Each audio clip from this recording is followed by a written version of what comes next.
Minsan pa ay mapagpalang umaga sa bawat isa sa inyo. Nabati ko kayo sa pangalan ng Panginoong Jesucristo. At tayo po'y dadakop na sa paghahayag ng kanyang salita.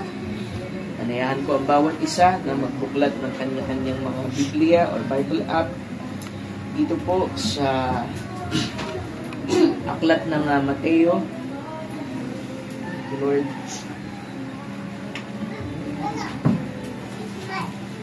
Matthew chapter 6 verse 33. Paka-familiar sa atin ang verse na yan. Amen.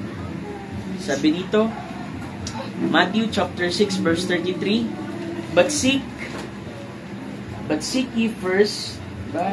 Laging ang Panginoon ang una sa ating buhay, mga kapatid. Sabi dito, But seek ye first the kingdom of God and His righteousness, and all these things shall be added unto you. Sabi, datapwat, hanapin muna ninyo ang kanyang kaharian at ang kanyang katuwiran, at ang lahat ng mga bagay na ito'y pawang idaragdag sa inyo, mga kapatid. Isa pang scripture, punto tayo ng Matthew pa rin, same chapter, verse 19. Balik tayo ng konti. Matthew chapter 6 verse 19, sabi sa English, ganito po, Lay not up for yourselves treasure upon earth, where moth and rust doth corrupt, and where thieves break through and steal. But lay up for yourself treasures in heaven, where neither moth or rust doth corrupt, where thieves do not break through nor steal. For where your treasure is, there will your heart be also. Sa Tagalog, sabi dito, ay huwag kayong magtipon ng mga kayamanang sa lupa, na dito'y sumisira ang tanga at ang kalawang, at dito'y nanghuhukay at nagsisipagnakaw ang mga magnanakaw. Kundi magtipon kayo ng mga kayamanan sa langit, na dooy hindi sumisira kahit ang tanga, kahit ang kalawang, at dooy hindi nangaghuhukay at hindi nagsisipagnakaw ang mga magnanakaw. Sapagkat kung saan naroon ang inyong kayamanan, doon naman doroon ang iyong puso. Amen. Ang Diyos ang magpala sa kanyang mga salita. Tayo manalangin sumaglit sa ating Panginoon. Amang banal na may-ari sa aming buhay, may akda sa aming pananampalataya, ang Diyos ni Abraham, ang Diyos ni Isaac, ang Diyos ni Jacob, ang Diyos ni Jose, aming Diyos. Muli, narito kami nagpapasalamat sa umagang ito, sa napakagandang araw na ito, na iyong presensya, Panginoon, ay nasa aming kalagitnaan, na tunay, Lord, na kami patuloy mong inaaliw, patuloy kang naghahayag ng iyong sarili sa maraming paraan. At narito ka muli, Panginoon, sa anyo ng pangangaral, Lord, na amin, O Diyos, binibigay ang buong pagpapasakop, respect, honor, reverence, Lord. Dahil ito'y mga salita mo, O Diyos, ito'y hindi po salita ng tao, Panginoon. And we pray, may you bless this word. Ikaw, Lord, ang magputol-putol nito, Panginoon, sa aming harapan. Nang sa ganon, makilala ka namin na ikaw, Lord, ang siyang tumatayo. Dahil ang sabi mo, 2 o 3 na nagkatipon, ay lagi kang paroroon sa aming kalagitnaan. Kaya by faith, Lord, amin, O Diyos, ay binibigay aming reverence, Lord, sa iyo. Buksan mo ang aming pakinig, ang aming po mga spiritual na mata, aming mga pangunaway, buksan mo. Nang sa ganon ay makapangusap ka ng malinaw, Lord, sa amin. At isantabi mo, Lord, ng anumang bagay na maaring magbigay, Panginoon, sa amin ng dahilan upang hindi namin ikiling ang aming pakinig sa iyo. Hawiin mo ito, O Diyos, Panginoon, at bigyan mo kami, Lord, ng sapat na lakas at biyaya upang kami, Panginoon, ay makapakinig, Lord, sa iyong mga salita. Alam mo, Lord, ang mga pangangailangan namin bago pa kami magsabi sa iyo, Panginoon. Kaya, Lord, aming ibinibigay din, Lord, ang aming mga pangangailangan sa iyo. Kinukumit sa iyo, Lord. Ikaw ang nakakaalam sa iyo mga anak at sa kanilang mga pangangailangan. Kaya, Lord, may you grant it, Lord, according to their faith. At tabingan mo kami, Lord, sa iyong banal na dugo. Ilayo mo ang mga hindrances sa paligid.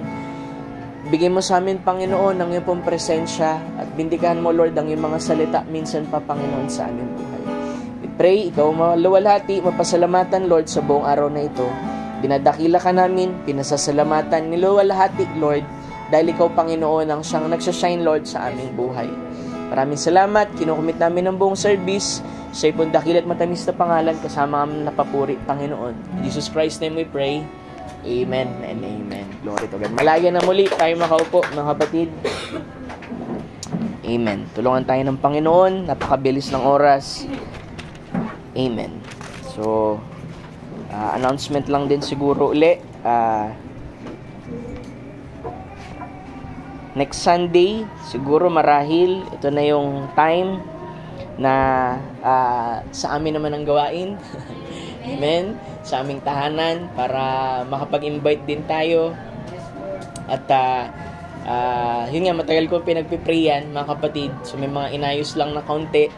So siguro hintay lang tayo ng instruction. Saturday siguro maaga na ma-pick up yung mga gamit at mailagay doon sa Alfred. So tayo ay Alfred Church.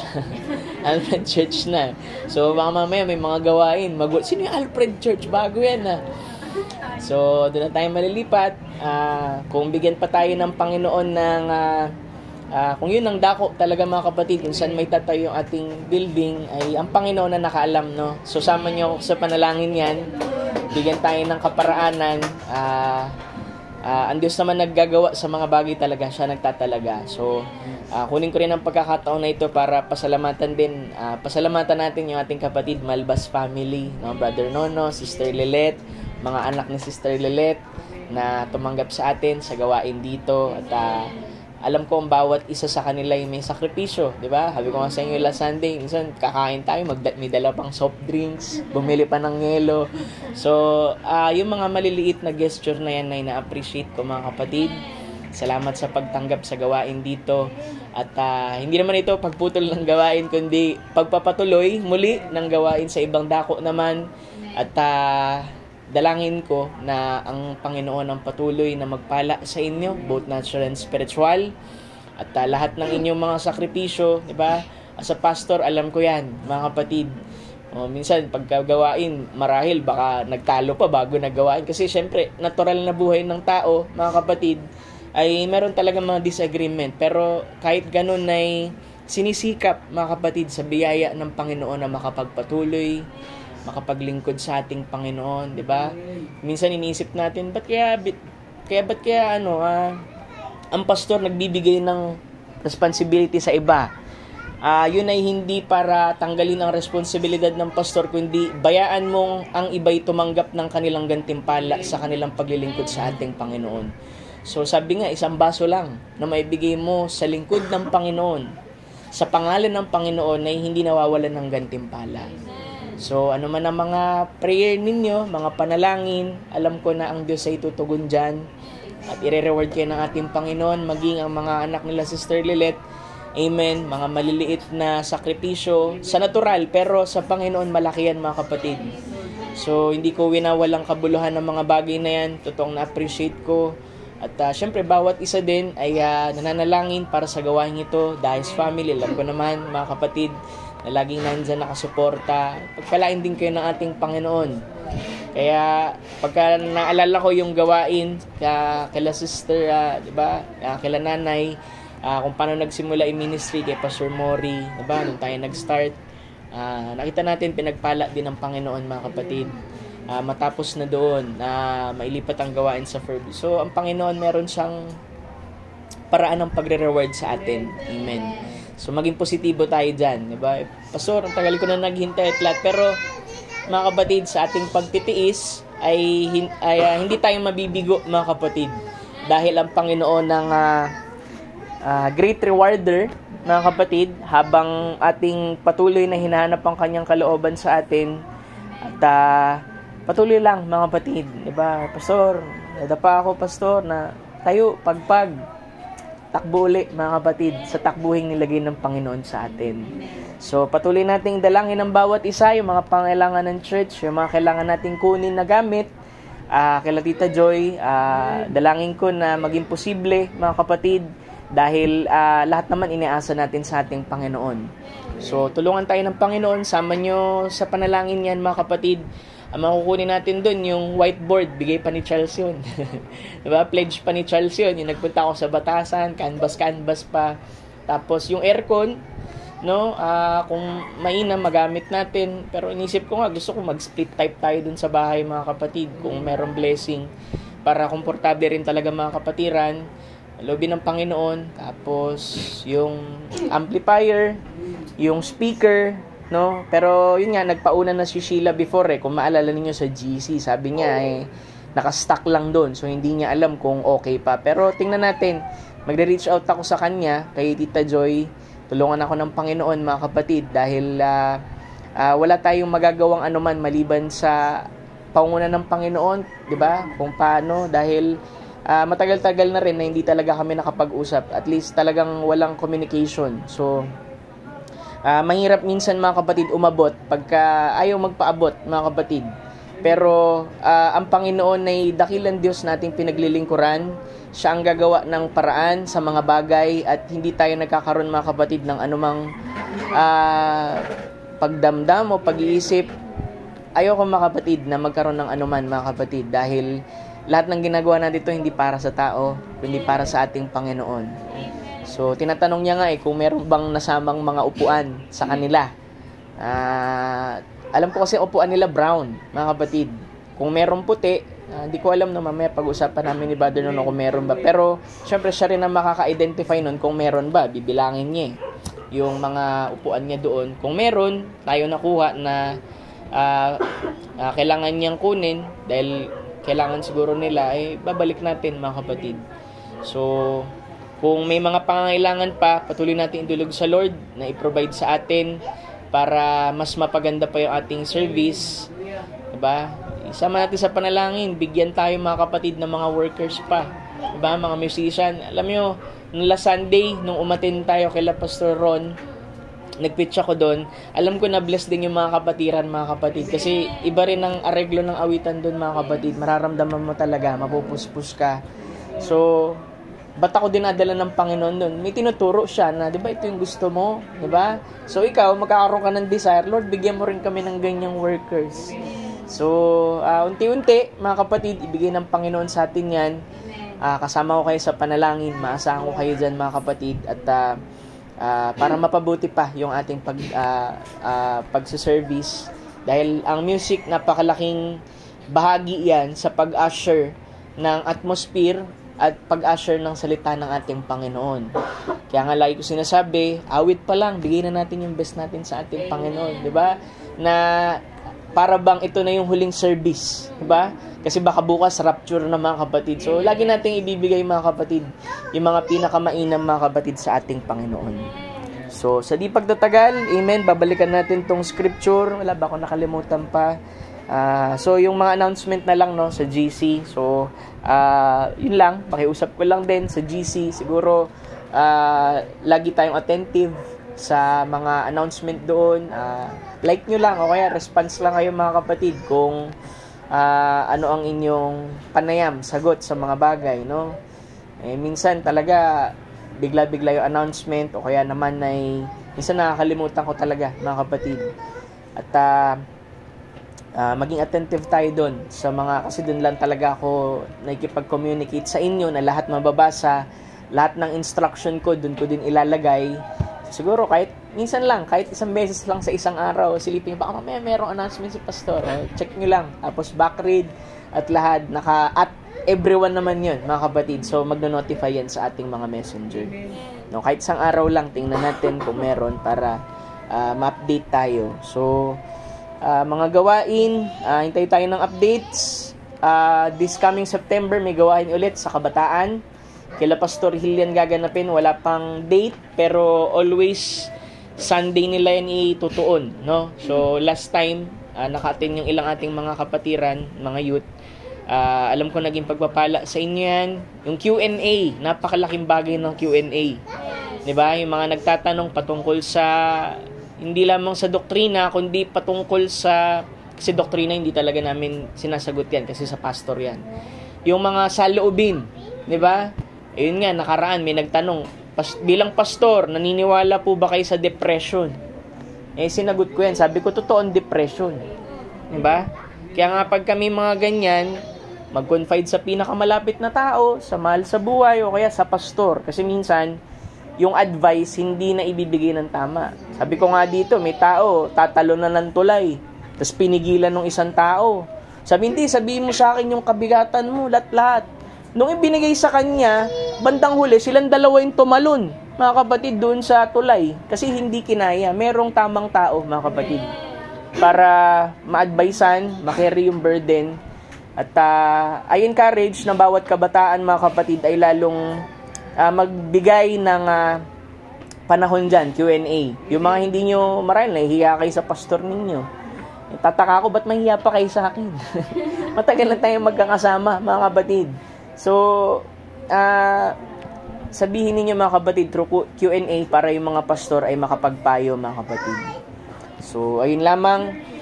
Amen. Sa umagang ito, nais kong mangusap, mga kapatid, sa mga scripture na ito, investments, mga kapatid. At may subtitle ito na stewardship. So, marahil sabihin ko, part 1 na ito. Magpa-part 2 ako sa susunod na linggo dahil mahaba ito, mga kapatid. So, investment.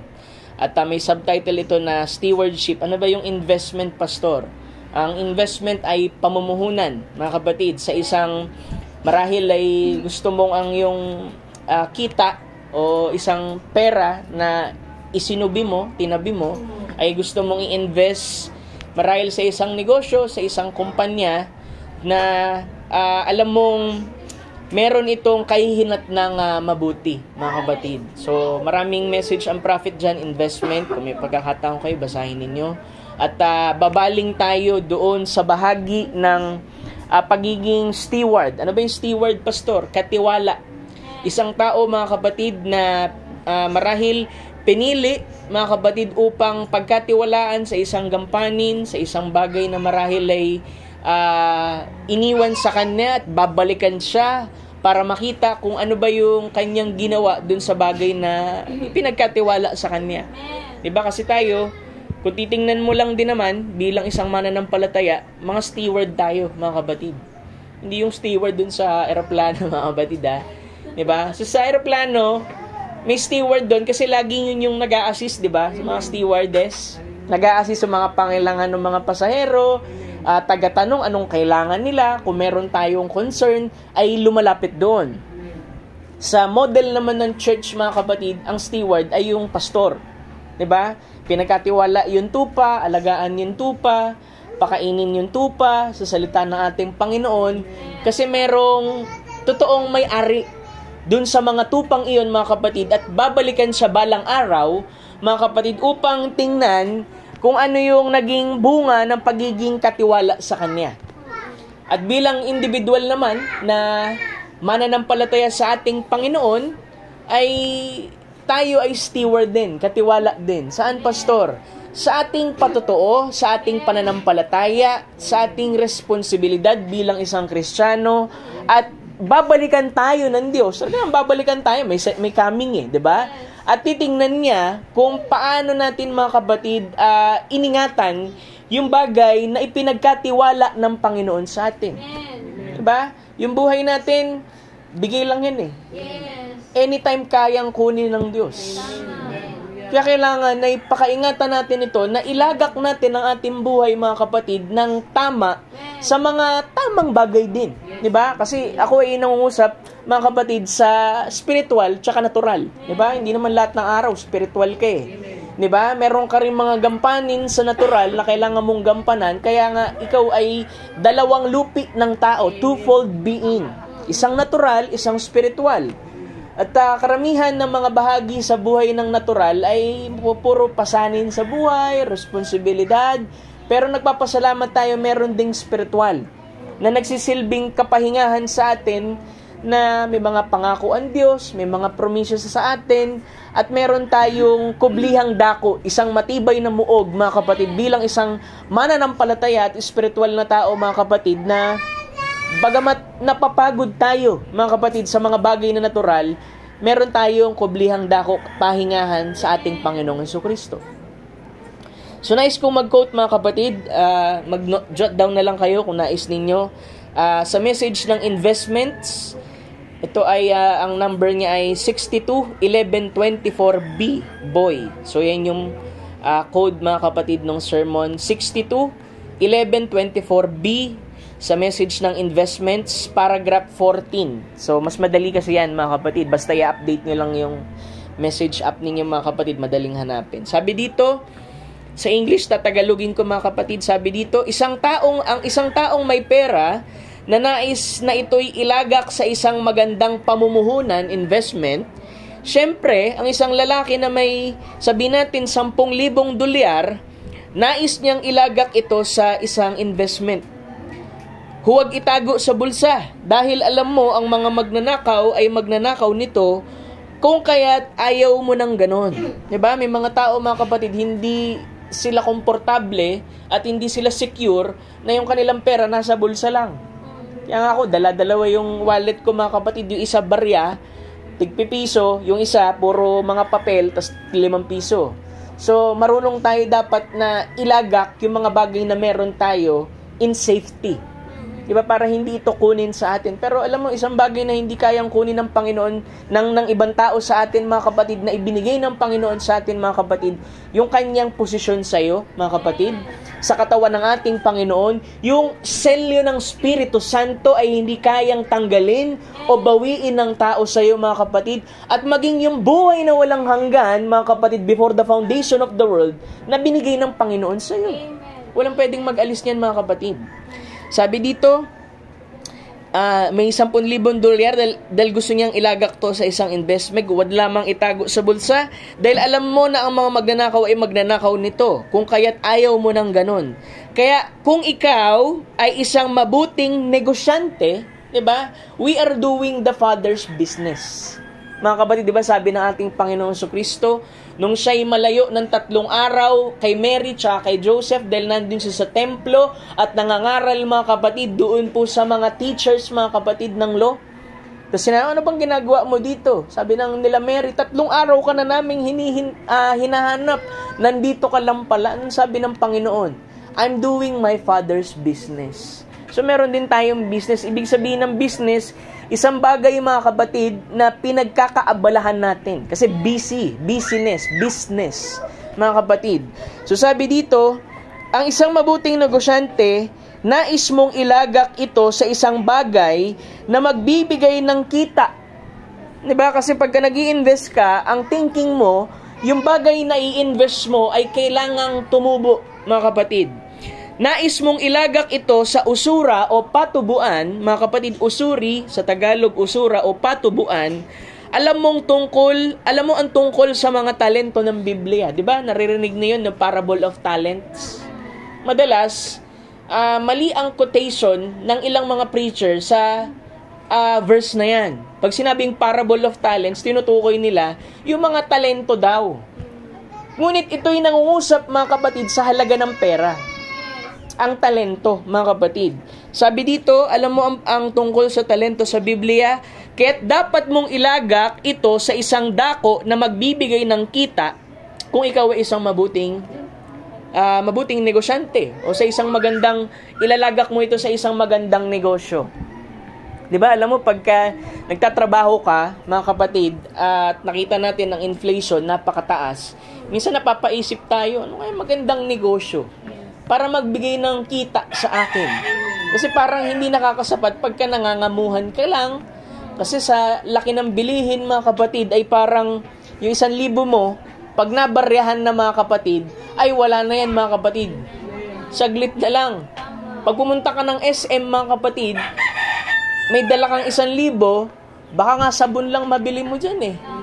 Hindi ka pa nakabili ng pagkain. Yung 1,000 mo, mga kapatid, parang dumaan lang sa kamay mo. Diba? Kaya nga, hindi natin pwedeng ilagak ang ating pananampalataya, ang ating buhay, ang ating seguridad sa buhay na ito dahil ang mundong ito, mga kapatid, ay pabulusok na, mga kapatid.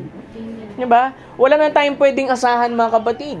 Kahit nga ang mga mayamang tao, mga kapatid, kahit gano'n sila kayaman, hindi rin sila masaya.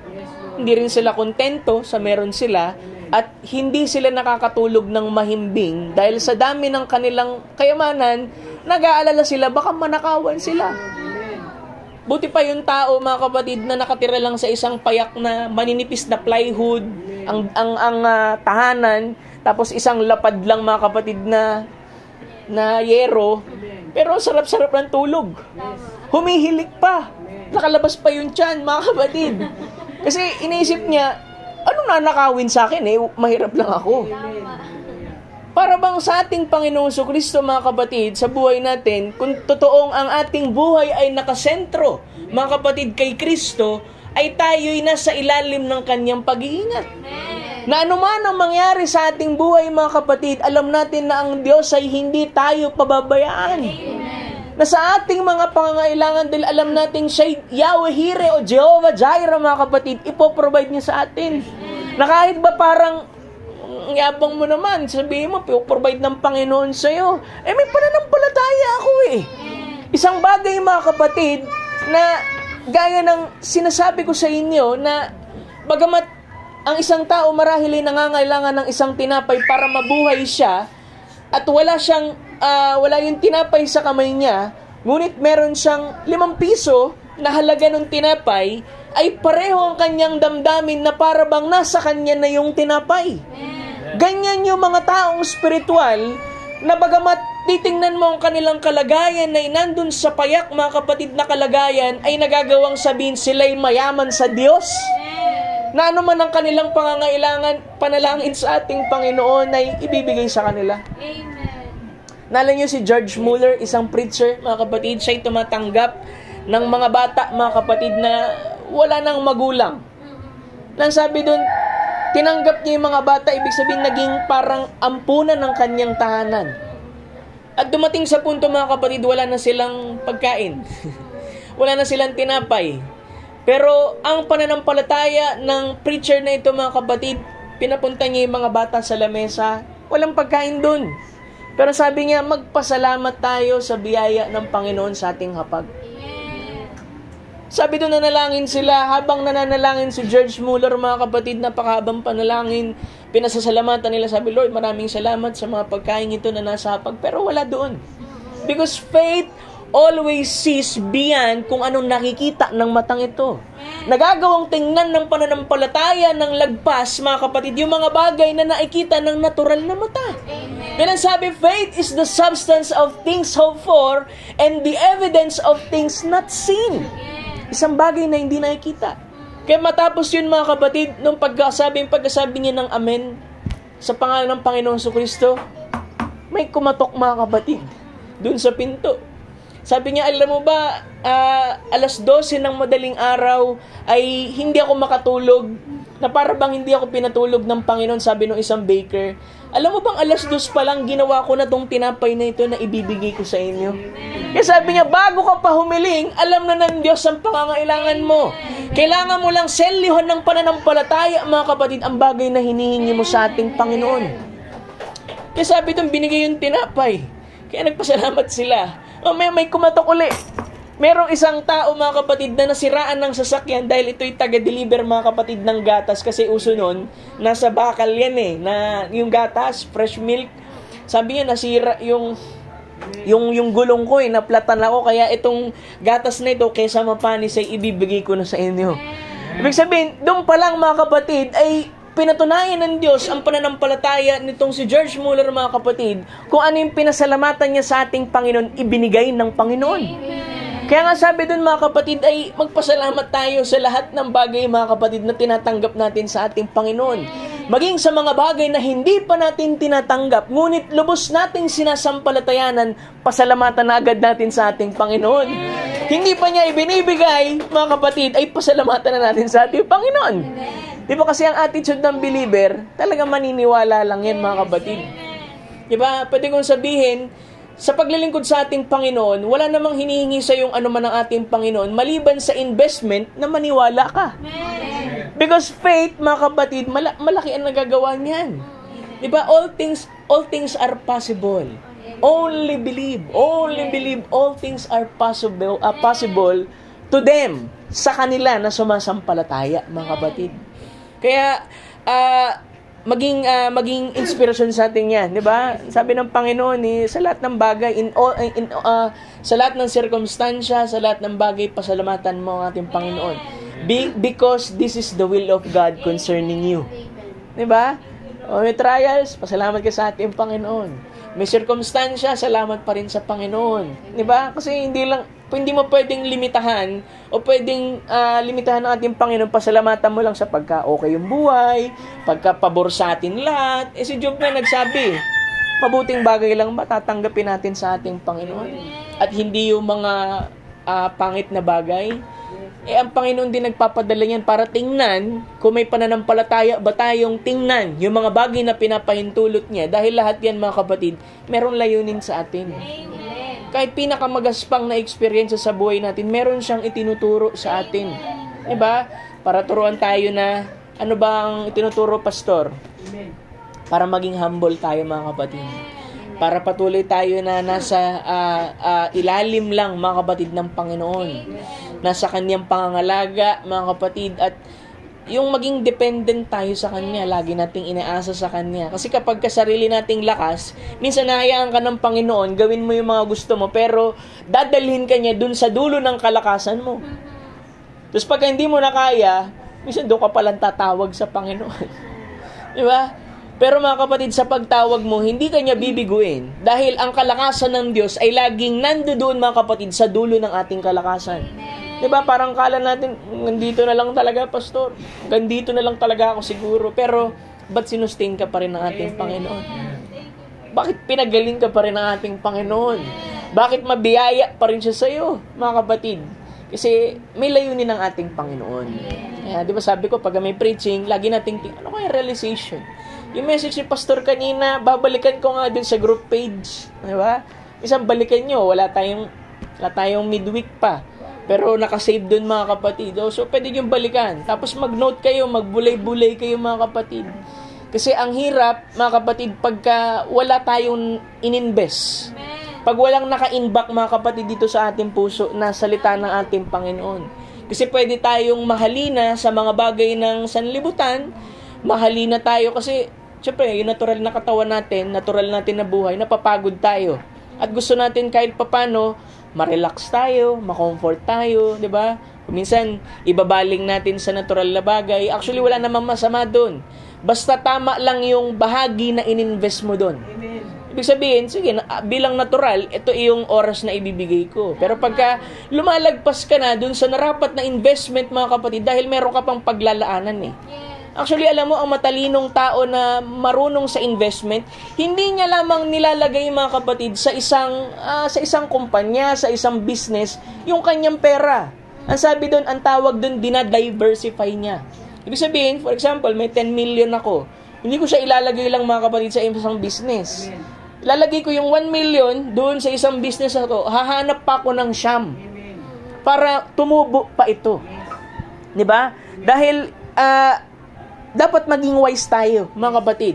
'Di ba? Tinuruan tayo ng Biblia na sabi doon ay maging kasing wise tayo ng serpent pero maging harmless as dove. Sabi ng scripture, bakit kasing wise ng serpent, Pastor? 'Di ba doon sa Garden of Eden, sabi doon pinaka-subtle, ibig sabihin pinakatuso. Hindi sinasabi doon maging ahas ka, mga kapatid.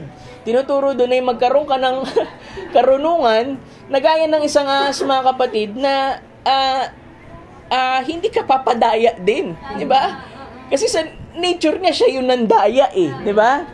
Pero maging gaya ka din naman ng kalapate na merong nature, mga kapatid, na pure, dalisay, diba, kagaya sa Panginoon. Dahil hindi naman tayo dito, mga kapatid, tinuruan sa Biblia para maging magaspang tayo sa mga unbeliever, maging magaspang tayo sa ibang tao, Diba? Kasi ang nire-reflect natin ang ating Panginoong Jesucristo eh. Wise ang ating Panginoon nung siya'y mahayag sa laman, nangaral ng mga talinghaga, pero hindi siya yung parang nanakit eh. Ang nasasaktan lang naman dyan yung mga ma-pride na Pharisee. Kaya kahit sa pangaral mga kapatid, diba, ang pastor, sabi ko nga dito, ang pastor ayaw niyang manakit, ayaw niyang makasakit. Pero kung minsan, pagka sabihin ko, ito lang pipreach ko, Lord, tulungan mo ako. Pero minsan tumitigas yung preaching. Kasi mayroong gustong ipaunawa sa atin ng ating Panginoon. Diba? Sabi ko dito, hindi kayo nire-rebuke para itaboy kayo. Nire-rebuke kayo mga kapatid para ilapit kayo sa ating Panginoon. Kaya sabi ng scripture isa sa mga paborito ko, Proverbs chapter 1 verse 23, Turn you at my reproof, and behold, I will pour out my spirit upon you, and I will show you my words. Mga kapatid, ipapahayag ko ang aking salita sa iyo. Kasi bilang tao, kahit anto pa, isa nakakalimot talaga mga kapatid. Kaya nga siya naglagay ng pastor sa iglesia Para yung pastor, alam kung paano kukunin yung atensyon ng tupa, mga kapatid. Hindi lamang basta, kasi sabi nga, may 3 uri daw ng pastor. Sabi, yung bleeder, beater, saka yung feeder. Pastor, tawag dito, beater. Yung beater, palo ng palo, mga kapatid. Di ba? Nagsusumikap na nga, pinapalo mo pa, mga kapatid. Pinapalo mo ng pinapalo, mga kapatid. Samantalang pag sinabi mong pastor, mga kapatid, shepherd yan. So, meron siyang gamit na rod, tsaka staff. Ano yung rod and staff? Yung rod, mga kapatid, talagang pamalo yun. Judgment rod. Pero meron din siya, mga kapatid, na staff, mga kapatid, na ito'y para ilapit siya. Di ba may pangkawit? Sa dulo, naka-bend, mga kapatid, para kunin yung leeg. Kasi, isa sa mga nature ng tao, pag sinabi mong matigas ang leeg, ibig sabihin niyang pasaway. Kaya yung tupa, mga kapatid, kinakalawit yung leeg, mga kapatid, para kunin siya at lumingon siya, mga kapatid, dun sa kanyang shepherd. Kaya lang kung minsan, pag magiging extreme ang isang pastor, mga kapatid, pwedeng, di ba, hampas na lang siya ng hampas. Di ba, alam mo, isa daw yan sa mga sign, pagka hampas ka ng hampas, mga kapatid, wala na yung damdamin mo para dun sa mga tupa. At nangyari yan kay Moses. Diba? Pag binasa niyo mga kapatid yung standing in the gap na message ng prophet, sabi niya, nakalimutan mo na yung damdamin para sa tao na gaya kay Moses. Kaya nga si Moses, mga kapatid, pinauwi na lang ng ating Panginoon nung hinampas niya yung bato, mga kapatid. Pangalawa naman, mga kapatid, yung pong bleeder, pinapadugo. Ibig sabihin, pag pinapadugo, mga kapatid, marahil tawag ditong ibig sabihin niya na kinukuha mo yung benepisyo out of the sheep. Ano ba yung mga benepisyo sa tupa? Yung balahibong tupa niya, yung kanyang karne, mga kapatid, na parang ang pangangailangan na lang ay yung dun sa bahagi, mga kapatid, ng pastol. Denomination ganyan mga kapatid. Kung ano yung benefit na makukuha nila dun sa tao, mga kapatid, kapag parang ang salita ay ginagatasan na lamang, mga kapatid. Pero merong totoong feeder, mga kapatid. Ibig sabihin, nagpapakain ng salita ng Diyos, mga kapatid, upang yung mga tupa ay lumusog, mga kapatid. Pero pag nakita niyang naliligaw din, mga kapatid, syempre, re-rebuke niya din. Pero ang purpose ng pag-rebuke niya, mga kapatid, para i-restore sila. Diba? Kaya hindi tayo basta-basta nagko-condemn, mga kapatid. Hanggat may biyaya pa ang Panginoon, mga kapatid, sa buhay na ito, ay ang biyaya niya na isasagana sa sino mang nais na magpakumbaba sa Panginoon, di ba? Na humingi ng kanyang biyaya, makapanumbalik sa kanya, mga kapatid. So, yan ay kaparaanan ng Panginoon sa atin. Kasi kahit naman tayo, sabi ko nga, kahit sino naman may pagkukulang Lahat ng tao may pagkukulang. Di ba? Pero nagpapasalamat tayo sa Panginoon, yung kulang sa atin, merong nilalagay ang Diyos, mga kapatid, para punan yung mga kulang sa atin. Ang Diyos, ang dakilang businessman, mga kapatid, na nag-invest ng kanyang sarili, mga kapatid, sa Kalbaryo. Di ba? Sabi doon, maliban na ang trigo, mga kapatid, ay malaglag at mamatay sa kanyang sarili, ay ito'y hindi makapagbubunga ng marami. Kaya nga, ang ibig sabihin nun, mga kapatid, kailangan merong mamatay ang ating Panginoong Jesucristo upang ang kanyang kamatayan, mga kapatid, ay makapagbunga ng buhay sa marami. Tumanggap, mga kapatid, ng eternal life. Sabi niya pa dito sa investment, pag tinuloy niya sa paragraph 15, sabi niya, at sa paggawa nito, nung investment, ayaw mong ilagay ito sa isang bagay na hindi maayos, walang lalaking gustong gawin iyon. Di ba? Sino ba dito yung gusto mag-invest tapos dun sa, invest ako dun sa sa bagong business kasi gusto ko malugi eh. Gusto mo tumubo? Siyempre, mga kapatid. Kung alam mo ng palugi, ba't ka pa mag-i-invest? Diba? Sabi niya, walang lalaking gustong gawin iyon. Hindi isipin ng isang mabuti at matalinong negosyante ang ganong bagay. Hindi gagawin ng lalaki iyon. Ilagay mo ito sa isang bagay na sasabihin, lalagay mo daw sa isang bagay na overnight yung pagyaman mo, at hindi mo alam kung saan nanggaling. Sabi dito, mag-ingat ka sa ganun. Mawawala mo lahat ng meron ka dahil ito ay sugal. Sabi doon, pagka magbibigay ka naman din ng pamuhunan, investment, sa isang medyo shady, mga kapatid, na pamuhunanan, mga kapatid, ay wala po daw ganyang uri ng business. Na yung overnight, millionaire ka na. Diba? Dami magbibigay. Pag nag-invest ka sa amin, mag-invest ka ng 10,000, overnight, bukas, magiging 10 million yan. Too good to be true. Mga kapatid, napakakaiba naman nun. Diba? Kasi, mga kapatid, alam niyo, yung inyo pong lingkod, may background din ako, mga kapatid, sa networking. Mga kapatid. So, nakahali na rin ako dyan dati, mga kapatid, college eh. Diba? Naalala ko si Charles, bago ako pumasok sa networking na yun, meron na akong desire eh, na hinahanap ko ang Panginoon. Binigyan niya ako nung unang book ng prophet, yung unang kabanata, mga kapatid, ng book ng prophet. Sabi niya, ito, yan, basahin mo to. Nag-networking na rin ako nun, mga kapatid. So, medyo busy. Tapos, nung hinahanap niya na yung libro, sabi niya, nabasa mo ba yung book? Sabi ko, ang ganda. Ang ganda ng book. Talagang kakaiba talaga. Pero alam niya agad na hindi ko binasa yun, mga kapatid. Kasi kung binasa ko yun, napukaw na ang puso ko, mga kapatid, para ibaling ko yung investment ko sa natural, sa spiritual na bagay. Kaya sabi niya, binalik niya eh. Tapos nung tumanggap na ako sa Panginoon, sabi niya, alam ko, Brad eh, noon nang bigay ko sa iyo ng libro ng prophet, hindi mo binasa. Kung paano mo nalaman hindi ko binasa? Kasi syempre, alam niya eh. Pagka meron tayong nabasa, na-identify natin ating sarili sa salita ng ating Panginoon, merong makukwiken dyan, mga kapatid, at ipapaling mo yung investment mo sa natural dun sa mga bagay ng spiritual. Amen. Diba? Kasi nasa networking ako, alam niyo mga kapatid, after kong pumasok, na galing sa, first year ako niyan eh, after niyan mga kapatid, diretso ako sa Ortigas. Tapos alam mo, minsan, sisinungaling ka na.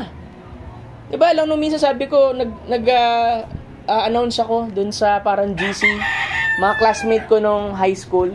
Sabi ko, merong trabaho dito, nag-o-offer ng 15,000 per month, encoder lang. Yan yung code dyan eh. Diba? Di ilan sila? 10, mga kapatid. So, nung dinala ko yan, mga kapatid, dun sa networking, gulat na gulat yung mga leaders dun. Sabi, ang galing naman mag-invite nitong taong to. 10 agad. Sabi ko, ano yan, hintayin nyo lang kasi talagang, pero syempre networking yun. So, hinihintay na mag-invest sila, mga kapatid. Galit na galit sa akin yung mga tao, mga kapatid.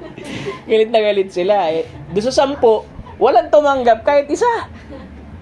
So, hanap na naman ako wala na akong ma-chat. Siguro, siniraan na ako sa ibang tao. Pupunta ako sa Farmers. Tapos may mga estudyante ulit doon, lalaki. Sabi ko, nagdo-Dota ba kayo? Dota? Sa computer. Merong battle dito. Malaki yung kita, yung pustahan, ganyan. So, hindi ko kilala yun, mga kapatid. Kinakapal lang ko yung mukha ko, mga kapatid. Para lang makapag-invite.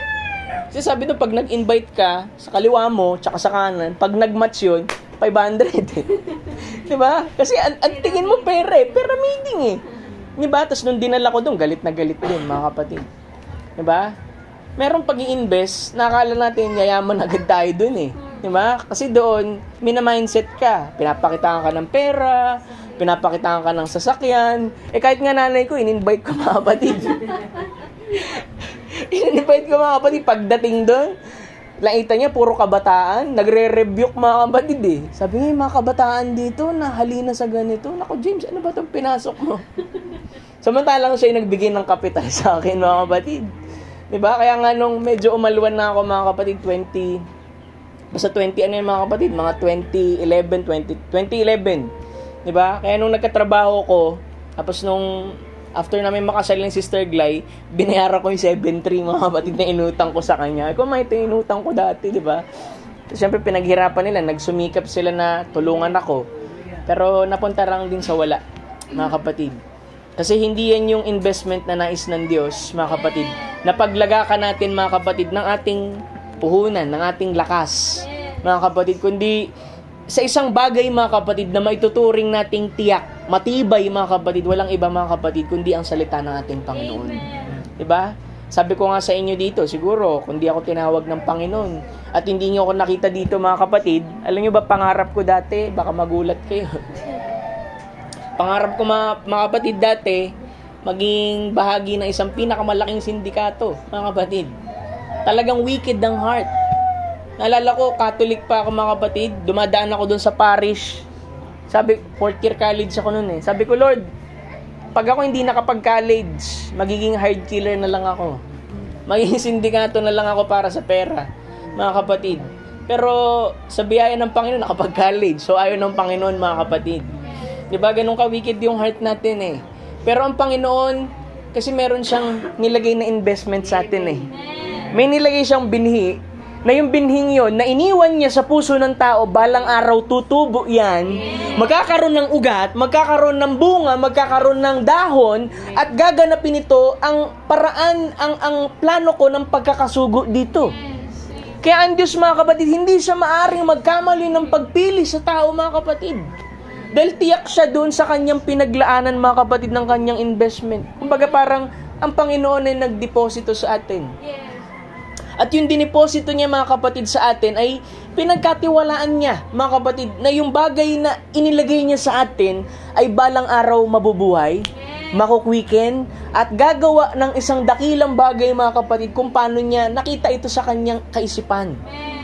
Diba? Ganon din sa atin, na nakatanggap sa Ebanghelyo. Diba? Sabi ko, ang puhunan natin, pananampalataya sa ating Panginoon. Diba? Sabi pa dito, hindi tayo pwedeng mag-invest dun sa ganong shady na business na mamangangako sa'yo ng overnight. Diba? Sabi ko nga sa inyo dito, ang laki ng losses ko, diba? Nabanggit ko yan. Sabi dito, ay mawawala mo lahat ng meron ka. Dahil ito ay sugal. Pagka hindi ka tiyak sa isang bagay na ginagawa mo at inilalagak mo, mga kapatid, ang kalakasan mo doon, no, anumang bagay na pwede mong ilagak, pag di ka sigurado, hindi investment ang tawag dyan. Sugal. Sumusugal ka kasi hindi ka tiyak. Pero ang sabi, mga kapatid, ng scripture, maging tiyak tayo, mga kapatid. Maging tiyak tayo sa buhay na ito. Sabi niya, ang pagsusugal ay hindi isang mabuti. Hindi ito maayos na negosyo. May tsansa ito. Hindi mo nais sumugal, ngunit nais mong ilagay ito sa isang bagay, sa isang mabuti at matibay na kumpanya na nagbabayad ng malaking kita. Isang bagay na matatag, mapagkakatiwalaan, isang bagay na alam mong nagbayad na at napatunayan na magbabayad pa rin. Kasi pagka-investment, mga kapatid, merong magtatayo ng sanggipsal. Nag-invest ka. Meron niyang policy, mga kapatid, na sabi dito after 3 months, pwede kang humugot ng mga interest o yung dividendo mo. For example, 10,000. Itong 10,000 na in-invest mo, after 3 months, pwede kang mag-withdraw ng dividends dyan. Yung kita, mga kapatid, na siguro mga 5,000. Pwede sabihin, ibig sabihin 50,000 agad, mga kapatid, kalahati yung kanyang makukuhang tubo. Magandang business yun. Pero sa ngayon, napakahirap, mga kapatid. Kasi competition, yung hirap ng buhay, inflation. Kaya, mga kapatid, kailangan maging tiyak tayo sa ating mga papasukin na mga bagay. Kasi lahat ng meron tayo na maaaring sabihin natin, i-invest ko, pastor, steward lang tayo dyan Katiwala lang tayo dyan. Kaya kailangan maging sigurado ka kung saan mo ilalagak, mga kapatid. Kasi pag nailagak mo yan, tapos tinakbo na ng tao, hindi mo na mahabol yung tao, mga kapatid. Diba, maraming ganyan yung pumapasok sa mga scam. Diba, nauso, mga kapatid, yun dun sa mga Bitcoin. Diba, yung mga Ethereum. Mga kapatid, ay alam ko rin yan mga kapatid kasi may background din ako dyan. Nang sabi doon, after nilang mag-invest, tinakbuhan sila ng tao. Kasi ang pinangako, meron silang dividendo eh. Pero mga kapatid, papasalamat tayo sa ating Panginoon, na tanging ang Panginoon lang ang businessman, na kapag ka nag-invest ka mga kapatid, may siguradong tubo. Diba? Pag naglingkod ka sa ating Panginoon, diba, lahat ng promisa niya, mga kapatid, maaari kang mag-withdraw dun. Kasi ang puhunan mo lang sumampalataya, mga kapatid eh. Tapos nung may pangangailangan ka, Lord, may pangangailangan kasi ako. Di ba sinabi mo sa ganitong polisiya, pwede natin sabihin eh, dun sa guidelines, Lord, sinabi mo sa guidelines, pwede ako mag-withdraw sa pamamagitan ng yung mga latay ay pinagaling na ako. Pwede mong hilingin sa ating Panginoon dahil meron ka nang ibinigay sa Kanya na pananampalataya, mga kapatid, na ang lahat ng mga promisang ito ay kayang ganapin ng Panginoon sa atin. Hallelujah! Kaya sabi niya pa, mga kapatid, isang mapagkakatiwalaan na nagbabayad pa rin. Kapag ka mayroon kang ganoong bagay para sa iyong investment, mararamdaman mo na tiyak ka. Mayroon kang paparating na yung dividendo. Magpapahinga ka ng walang alinlangan kapag ka inilagay mo ang iyong pera doon. Ngunit kung ang negosyo ay hindi masyadong maganda, hindi mo na isubukin yun. Ang isang mabuting mapagkakatiwalaang plano, isang bagay na magbabayad sa iyo ng maayos. Diba? Kaya mga kapatid, pwede ko sabihin, yung mga bagay na sinasakripisyo natin sa ating Panginoon at paglilingkod na ito mga kapatid, laging may bungang maganda. Diba? Yung investment na yan, may interest pa, mga kapatid. Kasi walang libre sa Panginoon eh. Na ginawa mo to, tapos, anak, libre na lang yan ha? Hindi. Ang Diyos ay marunong mag-reward, mga kapatid, dun sa mga tao na naglilingkod na may katapatan sa Kanya. Maging sa mga pinakamaliliit na bahagi na maibibigay natin sa ating Panginoon, laging may reward ang ating Panginoon dyan. Tingnan natin mga kapatid yung parable of talents. Mabilis ang oras. Matthew chapter 25. Matthew chapter 25 verse 14 hanggang 30 yan mga kapatid. Sabi dito, sapagkat tulad ng isang tao na nang paroon sa ibang lupain ay tinawag niya ang kanyang sariling mga alipin at ipinamahala sa kanila ang kanyang mga pag-aari, yung mga property. Sabi doon, at ang isa'y binigyan niya ng 5 talento, at ang isa'y 2, at ang isa'y 1. Sa bawat isa'y ayon sa kanya-kanyang kaya, at sila'y yumaon sa kanyang paglalakbay. So, bilang steward, meron tayong tinatawag na kakayahan lang, na pamahalaanan, yung bagay na ibinigay ng Panginoon sa atin. Di ba? Kaya hindi ka pwedeng mainggit sa iba compare mo. Sabi mo, ba't sila binless, Lord? Ba't ako lang, ito lang meron sa akin, Panginoon. Ba't ka titingin sa iba kung yung pagiging steward mo, mga kapatid, ay hindi mo mabantayan, hindi mo magawang mapagyaman yung bagay na ibinigay ng Panginoon sa iyo? Ang tingnan mo, yung bagay na ibinigay na responsibilidad ng Panginoon sa iyo. Kasi hindi ka pwedeng singilin ng Diyos sa isang gampanin na hindi niya ibinigay sa iyo. Yung ibinigay niya sa'yo, doon ka lang may pananagutan. Doon ka lang merong obligasyon. Kasi yan yung kaya mo. Alam mo ba, sabi nga merong mga naglilingkod sa ating Panginoon na hindi kayang maghirap. Kaya mayaman sila. Kasi maalala mo yung panalangin ni Solomon, sabi niya, humiling ka ng isang bagay. Sabi niya, Lord, wag na dumating naman ako sa kahirapan na kailangan kong magnakaw. At wag mo naman ako pagyamanin na makakalimutan kita. So yung scripture, mga kapatid, ay nagsasabi, merong mga tao tinawag ng ating Panginoon na kuminsan pinanatili sila na nasa payak na pamumuhay kasi alam ng Diyos na pagka marahil dumating sa kanilang isang malaking blessing, hindi nila kayang i-handle, mawawalay sila sa Panginoon. At meron din namang mga tao, mga kapatid, na hindi nila kayang maghirap at makakalimutan nila ang ating Panginoon. Kaya pinapanatili din ng Panginoon yung kanilang material possession. Ibig sabihin, mga kapatid, hindi tayo pwedeng humiling ng isang bagay nang hindi natin lubos na to na nauunawaan. Kaya kanilagay ng Panginoon sa ganyang kalagayan kasi alam niya, pag sa ganyang kalagayan lang, magiging dependent ka sa Kanya. At hindi ka mapapalayo, mga kapatid. Kaya, alam mo, minsan parang, meron mga tao nagpupumilit talaga, nagsusumika, pero parang hanggang dun lang. Kasi, ang Panginoon, mga kapatid, protection niya rin yan. Kasi mamaya, pagka lumagpas na o marahil merong malaking blessing, mga kapatid, hindi mo ma-handle, mababackslide ka pa. Diba? Meron namang iba na talagang, buti po sila, no? Parang yaman-yaman nila, naglilingkod din sila sa Lord.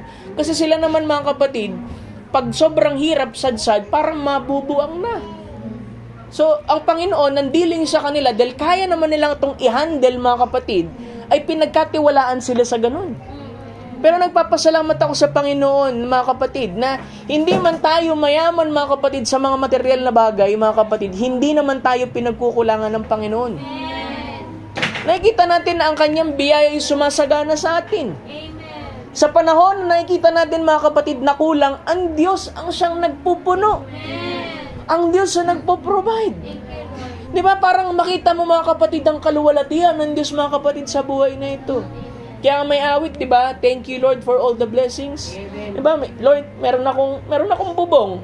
Meron akong pamilyang naglilingkod sa Panginoon. Hindi ba sapat, mga kapatid, na mga bagay yan na pasalamatan natin sa ating Panginoon? Hallelujah! So, steward tayo dun sa mga bagay na ibinibigay sa atin ng Panginoon.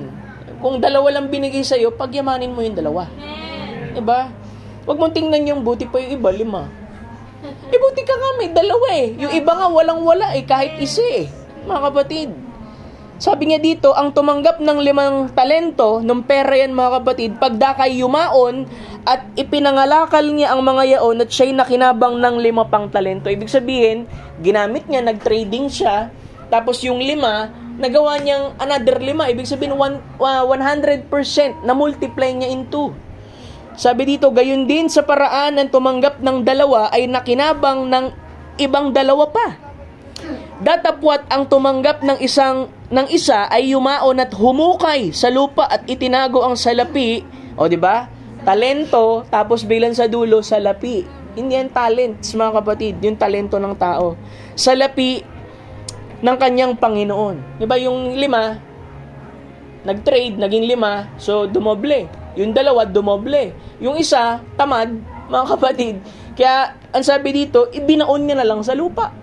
Di ba? Sabi dito, 19, pagkatapos nga ng mahabang panahon ay dumating ang Panginoon ng mga aliping iyon at nakipaghusay sa kanila. Ibig sabihin, dumating yung Panginoon nila tapos na kamusta? Yung mga iniwan ko sa inyo. Sabi dito, at ang tumanggap ng 5 talento ay lumapit at nagdala ng 5 pang talento na nagsabi, Panginoon, binigyan mo ko ng 5 talento. Narito ako'y nakinabang ng 5 pang talento. Diba? Nawa wag tayong magaya dun sa fig tree. Alala niyo yung story ng fig tree? Hindi pa panahon, mga kapatid, ng pagbunga, pero ang Panginoon ay dumating nang wala sa panahon at humihingi ng bunga, mga kapatid, dun sa fig tree. Kaya sabi niya dun sa 5 may talento, mga kapatid, lumapit ito, Lord, ito, yung 5 talentong binigay mo sa akin, tinan mo, may 5 ko ulit to pagdating mo. Kasi ang Panginoon, mga kapatid, nag-i-expect ng bunga sa atin. Amen. Diba? Sinabi niya sa kanyang Panginoon, mabuting gawa, mabuti at tapat na alipin. Ang sarap pakinggan. Diba? Sa dulo ng buhay na ito, marahil, sabihin natin, baka ang buhay na ito ay hindi umabot sa body change, mauna tayo sa grave, mga kapatid, at ang Panginoon, mga kapatid, ay magsabi sa atin, well done, thou good and faithful servant. Amen. Yan ang nais natin makita. Na habang naglilingkod tayo sa ating Panginoon, may naging bunga ang ating paglilingkod sa Panginoon. Amen. Sabi niya, mabuti tapat na alipin, nagtapat ka sa kakaunting bagay, pamamahalain kita sa maraming bagay. Amen. Stewardship. Dahil naging tapat ka sa bahagi na binigay ko, ibig sabihin, nasubok kita, bibigyan pa kita ng mas malaking pamamahala. Pumasok ka sa kagalakan ng iyong Panginoon. At sabi ay lumapit naman at tumanggap ng 2 talento at sinabi sa Panginoon, binigyan mo ko ng 2 talento. Narito'y ako'y nakinabang ng 2 pang talento. Kaya sabi ng Panginoon, sinabi niya sa kanya, mabuting gawa, mabuti at tapat na alipin. O tamo? Pareho lang. Kasi ayon sa gampanin nila. Kaya hindi mo pwede i-compare. O sige, sabihin natin, dumiretso tayo. Sabihin natin, talents. Binigay ng Panginoon sa yan. Hindi mo pwede i-compare sa iba. Ang linangin mo yung sariling kaloob na binigay ng Panginoon sa iyo. Kasi yung ibang taong merong kaloob na parang kapareho ng sa iyo, ay may sariling kapurihan sa ating Panginoon, at ikaw din naman ay may sariling kapurihan din sa Panginoon. Kaya nga sabi sa Galatians, mga kapatid, di ba yung chapter 6, di ba binasa ko yun mga kapatid sa message ng Pride, sabi doon ay magkaroon ka ng sarili mong kagalakan sa Panginoon. Amen. Nang hindi ka tumitingin sa iba. Amen. Kasi meron kang bahagi sa katawan ng ating Panginoon. Hallelujah, mo isipin, ito lang kasi kaya akong gawin, pastor eh. Kung nalulugod ang Panginoon habang ginagawa mo yan. Di ba? Walis lang ako, pastor. Tagaluto lang ako. Huwag mo nilalang yan. Yes. Dahil meron niyang bahagi sa ating Panginoon. Di ba? Tapos ginawa mo, dahil nga, yun lang yung kaya mong gawin, magluto na magluto. Tuwing kakain yung mga kapatiran, lalo mo pa sinasarapan yung pagkain, nagsisitabaan, mga kapatid. Hindi ba parang interest mo yun? Ibig sabihin, ano sila? Parang gumana yung kumain. Di ba? Hindi, sariling kapurihan mo yan sa ating Panginoon. At hindi mo pwede i-compare yung iba. Di ba? I-compare sa iba. Kasi ang pagko-compare, mga kapatid, magnanakaw yan eh. Yes, magnanakaw ng kagalakan sa Panginoon yan. Compare ka ng compare. Pag nag-compare ka, minsan mag-self-pity ka, buti pa sila. Diba? Hindi mga kapatid, may sarili kang, huwag kang magselos sa iba. Kung napapapurihan yung iba, huwag kang magselos mga kapatid, kasi merong kapurihan sa ating Panginoon. Amen. Kung maaaring ang iba'y tinanggap ang kanilang gantimpala ng harapan, mga kapatid, ang sabi dun, ang Diyos din naman ay kayang gantihan ang bagay na ginawa mo. Amen. He shall reward thee openly. Amen. May tamang kapanahunan lang, mga kapatid. Maging mabuting katiwala lang sa ating Panginoon. Diba? Kaya sabi niya, ganun din, sinabi niya rin yung remarks, nagtapat ka sa kakaunting bagay, pamamahalain kita sa maraming bagay. Pumasok ka sa kagalakan ng iyong Panginoon. Ito na yung huli. Sabi niya, at lumapit naman ng tumanggap ng isang talento. Di pa nahiya to, no? Hallelujah. Sabi, Panginoon, yung iba, ang ganda ng patotoo eh. Lord, yung binigay mo sa akin, pinagyaman ko, Panginoon. Ito yung another. Yung isa, sabi sa Lord, Panginoon, nakikita kita na ikaw ay taong mapagmatigas, na gumagapas ka doon ng hindi mo hinasikan, at nag-aani ka doon ng hindi mo sinabugan. Ibig niya sabihin, alam ko, ang uri ng businessman na ikaw, gumamit ka lang ng tao para yumaman ka. Hindi niya nakita, mga kapatid, yung wisdom ng stewardship. Kasi mga kapatid, kaya ka steward, kaya ka pinagkatiwalaan, sinubok ng ating Panginoon para bigyan kanya ng mas malaki pang pamamahala.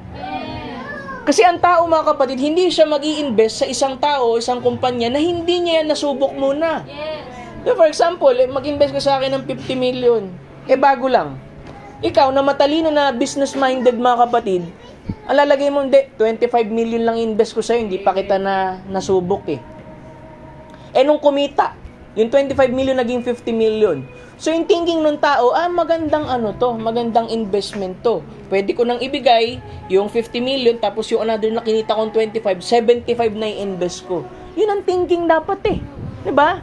Mindset sa Panginoon, mga kapatid, na wala tayo, mga kapatid, na ibibigay sa ating Panginoon. Diba? Sabi ko nga dito, wala tayong bagay na iniiwan sa altar ng Diyos na hindi niya kayang ibalik ng 7 ulit sa atin. Amen. Kung si Isaac nga, mga kapatid, na pinakatanda ng pangako ng Diyos kay Abraham, may nagawang i-let go. Diba? Minsan tinitingnan ng Diyos, ano yung kaya nating i-let go? Kung ano yung kaya nating ilagay sa altar ng Panginoon. Pwedeng yung pride natin. Pwedeng yung hirap na yung magpatawad sa iba. Minsan hinihingi ng Panginoon yan sa kanyang altar.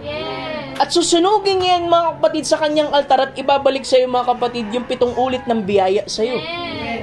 Yung tao din na papatawad din. Biyaya ng Panginoon, ibibigay sa iyo.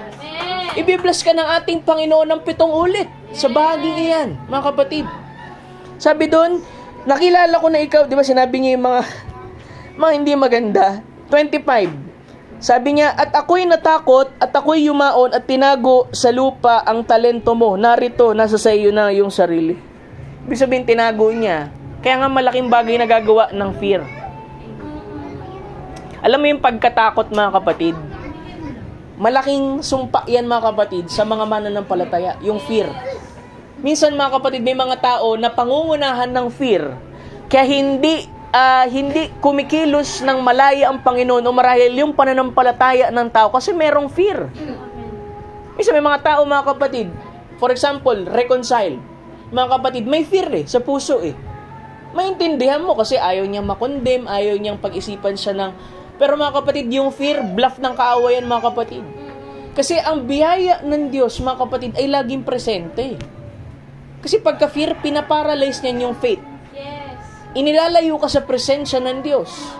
Pwede mo sabihin, kasi dami kong pagkukulang, pastor. Minsan hirap akong mag-admit ng mali ko, humingi ng tawad sa iba. Alam mo, mga kapatid, hindi naman ang kasalanan ang nagpapabigat sa ating puso. Kasi kasalanan, alam na natin yan di ba? Ang nagpapabigat sa puso ng isang mananampalataya, mga kapatid, ay ang pagtatago nito. Yes. Pero once, mga kapatid, na kinonfess mo na sa ating Panginoon, o marahil ginawa mo dun sa kinonfess mo, hindi ba't napapalaya tayo, mga kapatid? Yes. Para bang merong tinik sa ating puso'y tinanggal, nang sa ganun ay makaawit tayo ng malaya sa ating Panginoon? Pag natanggal, mga kapatid, yung barang yun, nararamdaman mong dumadaloy ang banal na Espiritu Santo, mga kapatid, sa puso mo. Nakakaawit ka ng malaya, wala ka ng kinakatakutan. Kasi kung sino man ang pinalaya ng katotohanan ng salita, mga kapatid, is free indeed. Amen. Siya'y malaya, mga kapatid. Kaya nga, kailangan natin laging lumapit sa Panginoon na may pagpakumbaba. Ilalapag natin yung mga bagay na hindi karapat-dapat. Lahat ng mali, huwag mong mabigatin pa ang puso mo. Ilapag mo yan sa paanan ng ating Panginoon. Sunugin sa kanyang altar, mga kapatid, at ibalik ang 7 ulit ng biyaya niya sa iyo, mga kapatid, dahil laging sapat ang biyaya ng Panginoon sa atin. Sa panahon, mga kapatid, ng kahinaan, nagiging sakdal, mga kapatid, ang kalakasan ng Panginoon sa atin. Diba? Amen. At sabi doon, 26, datapat sumagot sa kanya ang Panginoon na sinabi, ikaw, na aliping masama at tamad, nalalaman mong ako'y gumagapas ng hindi ko hinasikan, nagaani doon sa hindi ko sinabugan. Gayon pala'y ibigay mo sana ang aking salapi sa nagsisipangalakal ng salapi at ng aking pagdating ay tinanggap ko sana ng ganang akin pati ang pakinabang. Alam mo, ang Panginoon, yung pagtuturo niya, kahit sa Genesis pa lang, di ba, sino yung 2 taong naghain ng offering? Di ba, si Abel tsaka si Cain. Sabi doon, by faith, sa Hebrews, by faith, si Abel ay nagbigay ng excellent na handog sa Diyos. Nang sabi ng Genesis, nung nilingap ng Diyos yung handog, mga kapatid, ay kasamang nilingap ng Diyos yung worshiper, si Abel. At ang hain ni Cain ay hindi tinanggap ng Diyos. Kasi merong specific na investment na hinihingi ang Panginoon sa kanila sa panahon na yun. Yes. Kasi dahil ang pagkakamali, mga kapatid, ay mixing ng blood, kaya dapat dugo din ang kabayaran. Kaya siguro, sabi nga, may quote daw hindi ko mahanap yung quote. Nagtanong daw si Abel tsaka si Cain sa nanay at tatay nila, kay Adan tsaka kay Abel, ay kay Eve.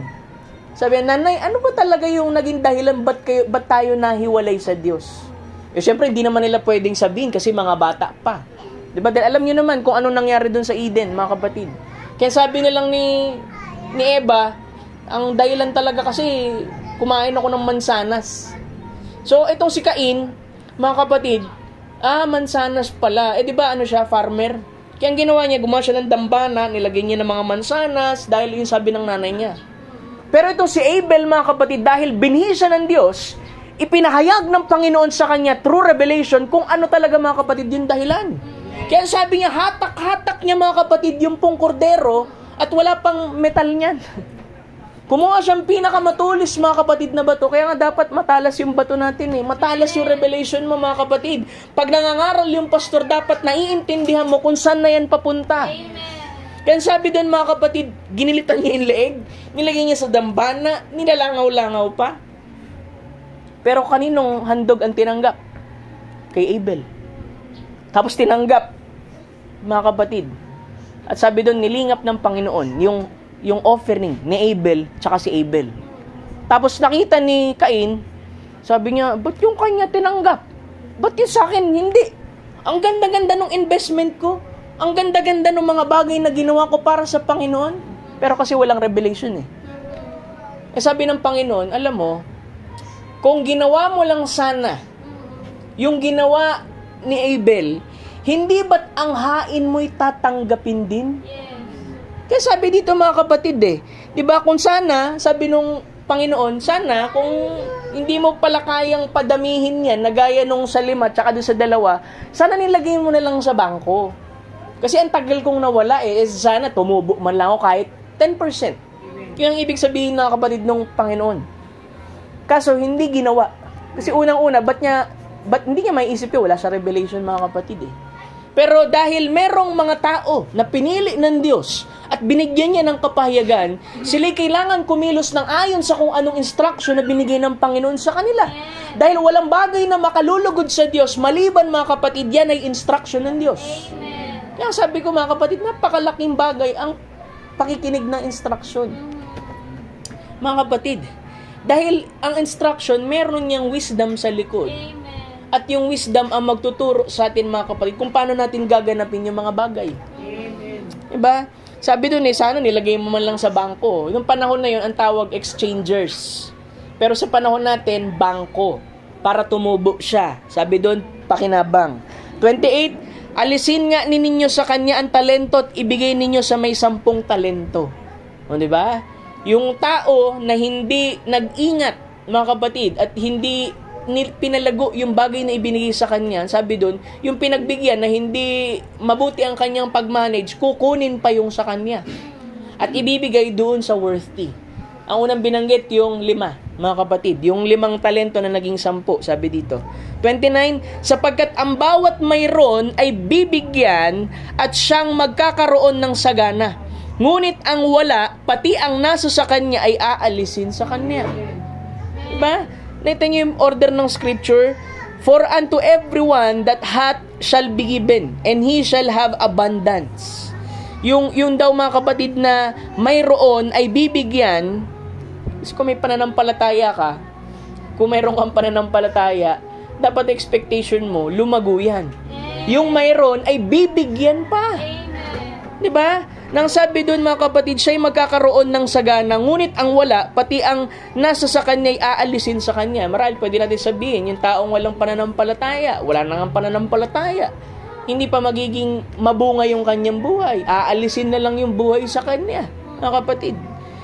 Kaya sabi sa 30, ang aliping walang kabuluhan ay inyong itapon sa kadiliman sa labas, diyan nga nagpagtangis at pagngangalit ng ngipin. Wala namang ibang picture yan kundi mga kapatid yung hell. Bakit sa hell, pastor? Grabe naman yung hatol ng Panginoon dyan. Hindi lang, kasi unfaithful Diba? Kaya kahit sa church mga kapatid, laging sinasabi, maging faithful tayo sa ating Panginoon. Maging faithful tayo sa lahat ng ibinibigay ng Panginoon sa atin, resources, at gamitin natin yan sa tamang paraan upang maging pagpapala din sa iba. Amen. Diba? Sabi nga yung taong tumutulong sa mahirap ay nagpapautang sa Panginoon. At balang araw ang Panginoon ang magbabayad ng bagay na itinulong mo. Hallelujah! Sabi dito, Matthew 6, diba? Kung ganito ang paraan ng parable mga kapatid ng Matthew, sana realization na natin yun. Na ilagak natin ng tama lahat ng kalakasan natin, lahat ng resources natin, lahat ng meron pa tayo sa ngayon, ay ilagak natin mga kapatid sa mga bagay na spiritual. Sabi diba, huwag kang magtipon ng kayamanan sa lupa, na dito'y sumisira ng tangat ng kalawang, at dito'y nanghuhukay at nagsisipagnakaw ang mga magnanakaw. Kundi magtipon kayo ng kayamanan sa langit, na doon ay hindi sumisira kahit ang tangat kalawang, at doon ay nangaghuhukay at hindi nagsisipagnakaw ang magnanakaw. Sapagkat kung saan naroon ang inyong kayamanan, doroon ang inyong puso. Ang ganda ng scripture. Kung nasaan daw mga kapatid yung ating kayamanan, doon naman doroon ang ating puso. So dito pa lang ma-identify natin kung ano ang tunay na treasure para sa atin. Kasi kung ano ang treasure sa buhay na ito, dun paroroon ng puso mo. Ibig sabihin, nandoon ang desire ng puso mo. Kung ang Panginoon, mga kapatid, ang kayamanan mo ay tinuturing mo ang pananampalataya, ang Panginoon, ang mensaheng ito, ang buhay na pinagkaloob sa iyo ng Diyos, nandoon lahat ng desire mo. Kaya ang sinasabi ng Scripture bantayan nyo ang inyong puso, pagkat ang lahat ng isyu ng buhay ay dumadaloy dito. Diba? Mga kapatid. Kaya itinuturo sa atin yan, mga kapatid. Proverbs 13, verse 22. Sabi dito, a good man leaveth an inheritance to his children's children's, but the wealth of a sinner is laid up for the just.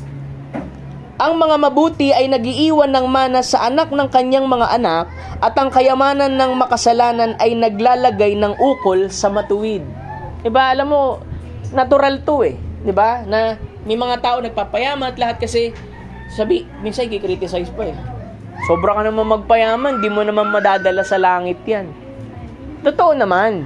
Kaya lang, yung argument ng iba, at least ako may maiiwan ako dun sa mga pamilya ko. Dun sa mga kaapu-apuhan ko. Kasi mga kapatid, kung natural ang pag-uusapan natin, kahit kayamanan ng mga makasalanan, ibibigay yan ng Diyos mga kapatid, dun po sa mga taong matuwid. Di ba sabi, the meek shall inherit the earth. Tayo pa rin ang magmamana nito. Kaya kahit mayaman yung iba, hanggang lang sila, hanggang yaman lang sa pangalan. Pero sa dulo, pagka ito'y tinupok na ng Panginoon mga kapatid ng apoy, tayo ang magmamana ng lahat ng kayamanan dito. Pero hindi tayo naglilingkod dahil, sinabi ni Pastor, magiging mayaman pala ako sa dulo. Talagang magiging masigasig ako kasi yung kapitbahay namin, ang yaman-yaman, makukuha ko pala yan, balang araw. Hindi mga kapatid. Diba? Tayo ang magdudominion. Ibig sabihin, tayo ang maghahari, mga kapatid, sa mundong ito kasama ang ating Panginoong Jesucristo. Kaya nga sabi ng Panginoon, diba, dun sa panganay, dun sa prodigal son, alam mo, lahat ng meron ako, sa'yo din. Lahat ng tinubos ng Panginoon ay sa'yo din, mga kapatid.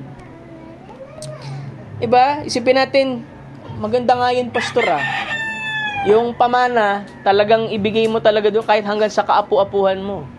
Pero tayo bilang mananampalataya, wala kang ibang inheritance. Walang ibang mana na masihigit na maipamana mo yung pananampalatayang meron ka dun sa anak mo, dun sa apo mo, dun sa apo mo sa tuhod. Dahil mga kapatid, yan yung kayamanan na hindi kayang nakawin ng ibang tao. Diba? Yung iba nga tinatapon yun Anong religion? Anong born again? Di nila ma-appreciate yan. Tanging ikaw lang nakakita, bilang yan ay treasure sa'yo. Diba? Si Esther. Alam niyo si Esther mga kapatid? Esther chapter 8 verse 2. Meron ditong senaryo, mga kapatid, na pwede nating maging picture noong pong binasa natin na Matthew. Sabi dito, Esther chapter 8 verse 2. Diba alam niyo yung story ni Esther, diba? Sinubukan ni Haman, napatayin yung mga Hudyo. Tapos nandito si Esther, mga kapatid, ay namagitan, mga kapatid, dun sa hari, na wag mapatay yung mga Israelita, pero hindi siya magkakaroon ng ganyang wisdom kung hindi siya tinuruan ni Mordecai. Nang sabi, ang Mordecai natin sa ating Panginoon ay walang iba, kundi ang propeta Branham, mga kapatid. Na tinuruan niya yung bride, mga kapatid, kung paano lalakad at magiging pleasing dun sa hari ang ating Panginoong Jesucristo, nang sa ganun ang favor, mga kapatid, ng ating Panginoon ay mapunta sa atin. So sabi dyan, and the king, sabi dito, at hinubad ng hari ang kanyang singsing na hinubad niya kay Aman at ibinigay kay Mardoqueo, kay Mordecai, at inilagay ni Esther si Mardoqueo sa bahay ni Aman. Para bang ganito? Dahil hindi kita nasumpungan na faithful ka, amin na yung singsing na yan at ibibigay ko dun sa iba na mapagkakatiwalaan ko, faithful, na hawak nung pinamamahalaan mo. Ganun yun sa Matthew, mga kapatid. Kasi kailangan maging tapat tayo, mga kapatid, sa Panginoon. Di ba? Hindi nalimitahan yan, mga kapatid, sa tithes, hindi nalimitahan yan sa offering, hindi yan nalimitahan, mga kapatid, sa ganyang bahagi. Dahil mga kapatid, kung sa salita ng Panginoon hindi ka tapat, wag mong asahan, magiging tapat ka dun sa dalawang kaloob. Hallelujah!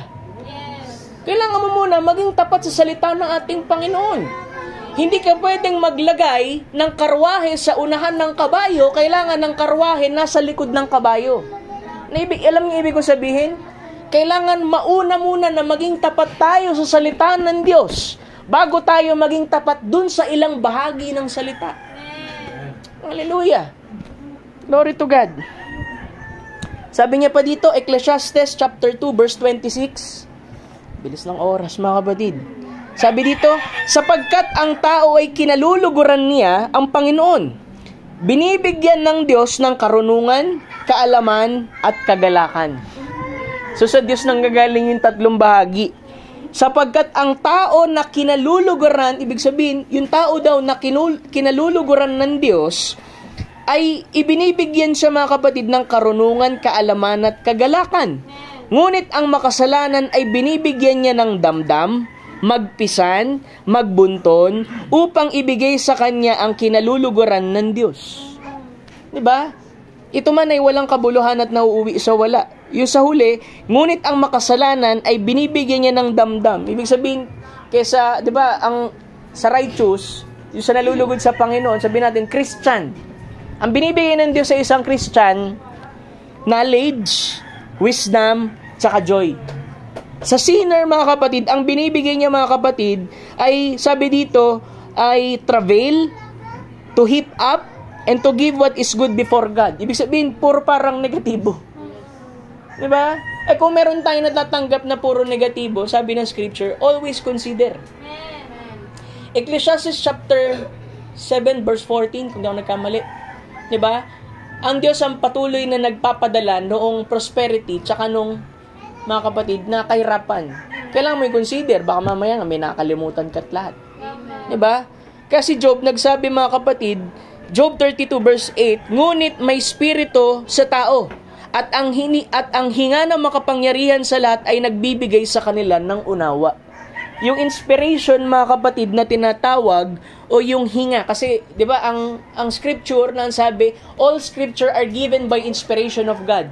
Ibig sabihin ng inspiration of God, it is a breath of God. Ito'y hinga ng Diyos. Nang sabi doon, yung dumpong inspiration na yon ay nagbibigay sa tao ng unawa.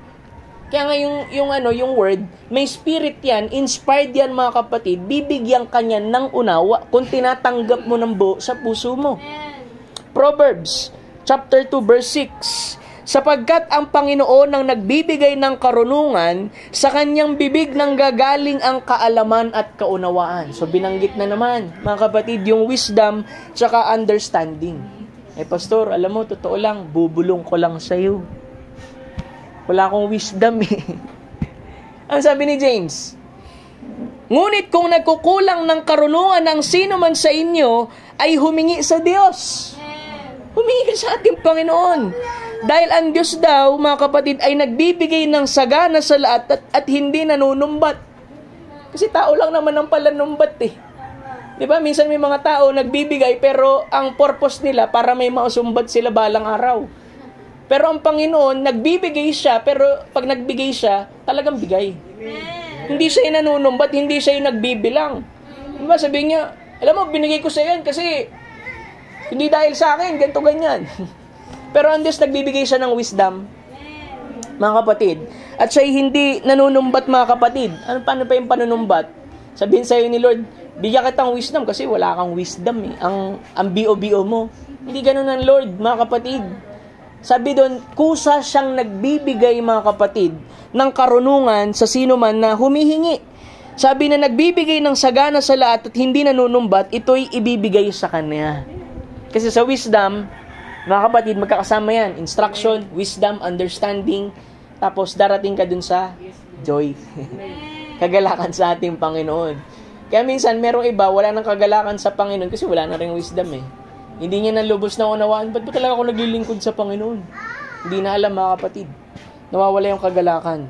Sabi niya, kung mayroon ngang nagkukulang sa inyo sa karunungan, humingi siya sa Diyos at ibibigay ito sa Kanya nang walang pagmamaramot. Yung ibig niya sabihin at panunumbat, mga kapatid. Diba? Kaya minsan, wala tayo ng gusto natin kasi minsan yung hinihingi natin, hindi naman talaga natin ini-invest ng tama. Yung sabi ng scripture, kaya wala kayo ng mga bagay na hinihingi ninyo kasi you ask amiss. Na ito'y ginagamit nyo sa inyong sariling kalayawan. Pero kung na-establish mo yung dalawang bagay sa ating Panginoon, yung objective tsaka yung motive mo mga kapatid sa ating Panginoon, bibigyan ng Panginoon sa iyo yan. Kasi nasa kalooban ka ng ating Panginoon. Proverbs chapter 15 verse 22. Ngunit saan walang payo ay nagugulo ang mga panukala, ngunit sa karamihan ng mga tagapayo ay nangatatag. Diba? Sabi dito, pag without counsel, plans go awry. But in the multitudes of counsels, they are established. Kaya nga mahalaga yung paghingi ng payo. Alam mo mga kapatid, yung mga mayayaman, kaya yung mayaman din sila kasi hindi lang isa ang counsel nila. Marami silang hinihingan ng payo. Na gagawin ko kasi itong project na to humingi ka nga ng payo sa ganitong enso-enso na tao. Diba? Parang ganito yan sa church. Diba? Siyempre may pastor ka. Di sa pastor ka humingi ng payo. Diba? Kung meron kang kapatid naman na may wisdom, alam mong yung wisdom galing sa Diyos, pwede kang humingi kasi nakita mo may wisdom bukod sa pastor mo. Pero kung hihingan mo ng payo, unbeliever, hindi nagsisimba, na backslide sa Panginoon, ano ipapayo sa inyo yan? Diba? Babarkadahin mo pa. Diba? Alam mo na nga na backslide sa Panginoon. Ano ipapayo sa inyo yan? Wala, mga kapatid. Kasi pagka ang tao na wala, mga kapatid, sa pangangaral ng Diyos, mga kapatid, anong sabi ng Scripture? Ang tao na hindi na ikinikiling ang kanyang pakinig sa pakikinig ng kautusan, ng salita ng Diyos, maging ang panalangin ng taong yan ay karumal-dumal sa ating Panginoon. Mabigat mga kapatid, pero sabi ng Scripture. So, humingi kayo ng counsel dun sa may wisdom talaga na nanggagaling sa Panginoon. Diba? Kaya sabi nung isang pastor, alam mo ba, pastor, may mga matatanda sa iglesia namin na hinihingan ko rin ng payo. Yung pastor daw, humingi ng payo dun sa mga siguro nauna sa kanya kasi bago lang siya nagpapastor mga kapatid na siguro marahil itong mga taong ito na matagal na naglilingkod sa Panginoon, talagang malawak ang wisdom. Okay lang yun mga kapatid. Pero kung yung hihingan mo ng wisdom, wala naman sa Panginoon, ano ipapayo sa iyo niyan? Puro kalokohan lang, puro kapaitan, puros mga bagay na hindi dalisay mga kapatid. Sabi ng Scripture, to them that is defiled, everything is defiled. Doon sa mga tao, mga kapatid, na ang pag-iisip ay hindi marapat sa Diyos, hindi nakalulugod, lahat ng bagay na makita nila, mga kapatid, ay marumi na din. So, ano i-expect mo na ipapayo sa iyo, mga kapatid? Pero kung hiningi mong payo ay nanggagaling sa salita ng Diyos, mga kapatid, mapapayuhan ka. Diba? Kung tinutukoy mo, paano ko ba i-invest ang buhay ko sa Panginoon, pastor? Diba? Hindi ko kayo ituturo sa networking, mga kapatid. Tanging sa salita lang ng ating Panginoon. Sabi dito, Ecclesiastes chapter 12 verse 13, ito yung totoong investment. Diba? Gumawa na ng conclusion si Solomon. Kasi si Solomon is a wise man. He is a preacher, mga kapatid. Sabi dito, 13, Ecclesiastes 12:13, ito ang wakas ng bagay, lahat ay narinig. Ano daw? Ano daw yung pinaka-conclusion sa lahat ng bagay? Ikaw ay matakot sa Diyos at sundin mo ang kanyang utos sapagkat ito ang buong katungkulan ng tao. Ano ba talaga purpose ng tao, pastor? Ano ba talaga obligasyon natin? Ang sabi dito, ang buong katungkulan daw ng tao ay matakot sa Diyos at sundin ang kanyang utos. Dalawa. Ito yung pinaka-summary ng buong Biblia. Diba? Ano ba yung matakot? Usually, ang takot, mga kapatid, reverence yan. Ibig sabihin, nire-respeto mo ang Panginoon. Diba? Kung nire-respeto mo yung isang tao, mga kapatid, syempre, ang gagawin mo, puro kaluguran sa kanya. Kung totoong nire-respeto mo yung tao, mga kapatid, nandyan siya o wala, mga kapatid, tama yung mga bagay na sinasabi mo. Diba? Hindi yung respect na pagka nandyan lang, nire-respect mo. Pag nakatalikod, hindi mo nire-respect. Sa Panginoon, nandyan man ang kanyang presensya, mga kapatid, nasa gawain ka man, nasa labas ka ng gawain, may takot ka dapat sa ating Panginoon. At ang sabi doon, sinusunod mo, mga kapatid, yung kanya pong utos. Kanyang salita. Sabi doon, di ba? If you love me, keep my commandments. Pastor, ba't may mga masuwayin? Mari, yung pag-ibig ng Diyos ay hindi papuspos sa kanila. Kaya kailangan hilingin natin sa Panginoon, Lord, puspusin mo ko ng pag-ibig mo, nang sa ganun, gawin ko man yung mga sinasabi ng Scripture ay hindi maging kabigatan sa akin, kundi kagalakan. Kasi sa iba gumagawa, dahil kailangan lang, sinabi ni Pastor, mga kapatid, kung ang pananampalataya nyo dahil sinabi ko lang, kalimutan nyo na yan mga kapatid. Pero kung ang pananampalataya nyo ay dahil sa sinabi ko ang sinabi ng salita ng ating Panginoon, mga kapatid, tayuan yan. Amen. Diba? Sabi pa dito, 1 Timothy chapter 6, babaybay natin, pasensya na sa pagtatagal. 1 Timothy chapter 6, verse 10, sapagkat ang pag-ibig sa salapi ang ugat ng lahat ng uri ng kasamaan. Totoo yan. Tama. Yung iba kulang magbasa dyan eh. Sabi dun money is the root of all evil. Sabi, love for money. Hindi masama ang salapi. Kasi kailangan mo yan eh. Ka-ipokretohan niya kung sabihin mo, hindi ko kailangan ng pera, pastor. Bigay mo sa akin, kailangan ko. Kailangan pambayad ko ng kuryente, tubig. Diba? Balance tayo mga kapatid. Diba? Kaya nga tayo nagtatrabaho para makapag-provide tayo at lahat. Pero sabi, huwag mong ibigin. Tama.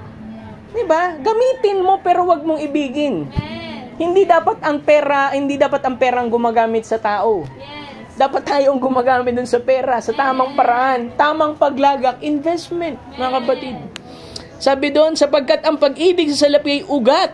Ugat, mga kapatid. Ibig sabihin niyan yung talagang mga kapatid, pinaka dahilan ng lahat ng kasamaan. Sabi pa, na sa pagnanasa ng iba ay nangangsinsay sa pananampalataya at tinugang kanilang sarili ng maraming kalumbayan. Di ba? Pierce themselves through many sorrows. Di ba? Dahil sa pera, mga kapatid, minsan may mga tao nag-aaway-away dahil sa pera. Di ba? Dahil lang sa pera.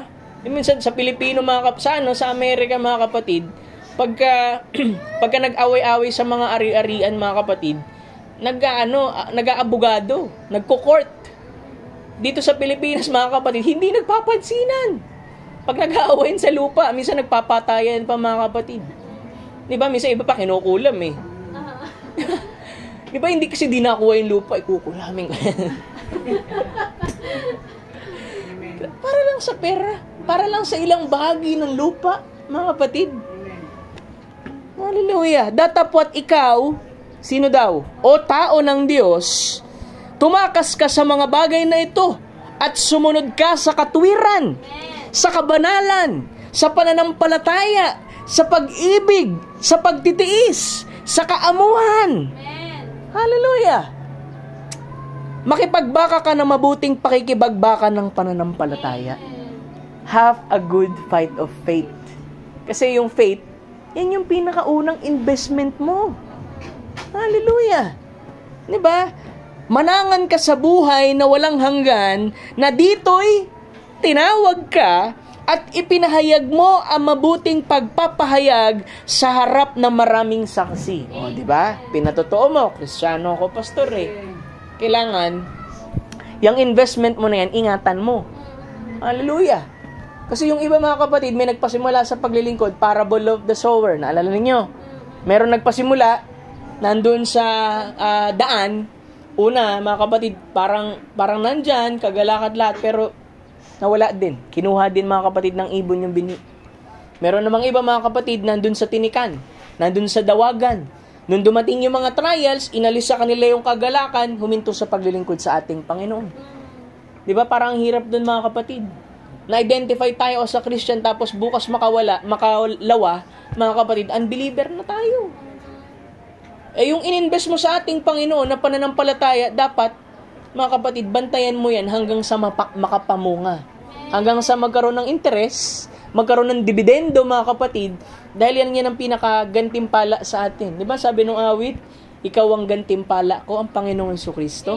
Ang makita sa buhay natin ng ating Panginoon, mga kapatid. Di ba? Sabi dyan, sapagkat ang pag-ibig sa salapi ay siyang ugat ng lahat ng kasamaan, ang sobrang paghahangad ng salapi ang nagtutulak sa iba na tumalikod sa pananampalataya at nagdulot ng maraming paghihinagpis sa buhay nila. Kahit sa message, nangyayari yan eh. Diba? Dahil sa pera, nag-aaway-away. Diba? Hindi ko nababanggitin kung sino at kung anong uri ng tao. Pero, mga kapatid, para lang dyan. Diba?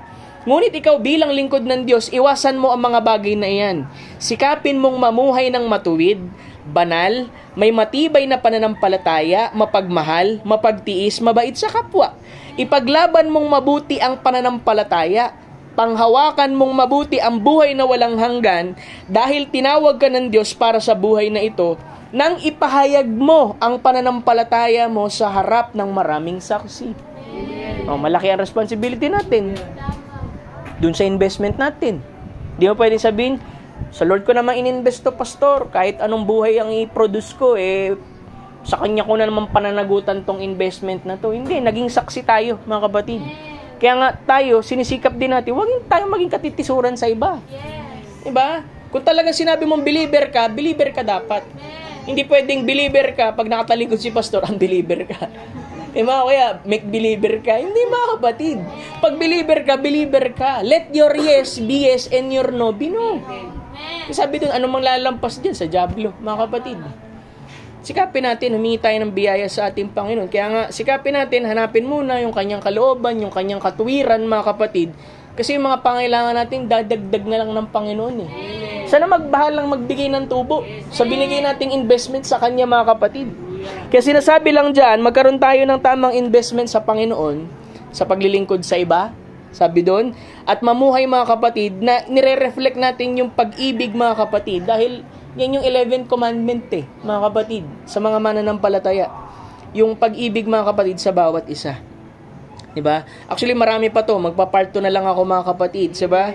So, ito, in-encourage lang tayo nito, mga kapatid. Pagka sinabi mong investment, syempre, may pina-priority ka niyan. Always put God first. Sa lahat ng bagay. Kahit sa asawa ko, pastor, kahit sa mga anak ko, put God first. Unahin mo ang Panginoon. Unahin mo siya kaysa kahit kanino, mga kapatid. Diba? Kasi, mga kapatid, pagka inuna mo ang ating Panginoon, yung mga hinihiling mo, yung mga iniluluhod mo sa ating Panginoon, sabi ng scripture, pawang idaragdag ko na lamang sa iyo. Hallelujah. So, pwede natin sabihin, may desire ako pero parang hindi pa nagmamanifest, Panginoon. Pero kung uunahin kita, sabi mo, singilin niyo ang Panginoon. Dahil nag-invest kayo ng pananampalataya. Sabi niyo sa Panginoon, Lord, inihingi ko na yung tubo ko. Dahil hinahanap ko ang kaluwalhatian mo, kalooban mo, kaharian mo, Panginoon. Sabi mo, ang lahat ay pawang idaragdag mo. So kayo naman bahalang mag-label kung ano yung gusto nyong ipadagdag ng Panginoon sa iyo. Diba? Kagalingan, mamahal mo sa buhay, mga bagay, mga kapatid na marahil iniluluhod mo sa ating Panginoon.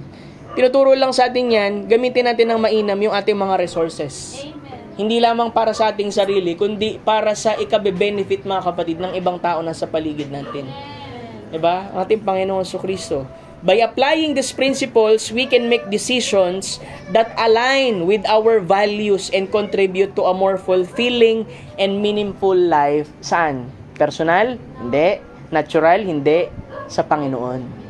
Doon lang magiging makabuluhan ng ating buhay, mga kapatid, kung nakita natin, tama yung investment natin, tama yung tingin natin, yung business natin sa ating Panginoon, mga kapatid. Diba? Sana nakikita nyo yung pagtitipo lang. Hindi ako nangungusap dito talaga ng totoong business. Pero nakikita natin yung pagtitipo, mga kapatid, ang Panginoon, mga kapatid, sa ating buhay, bilang ating pinakakayamanan, kung saan naroon, mga kapatid, ang ating kayamanan, naroon ang ating puso.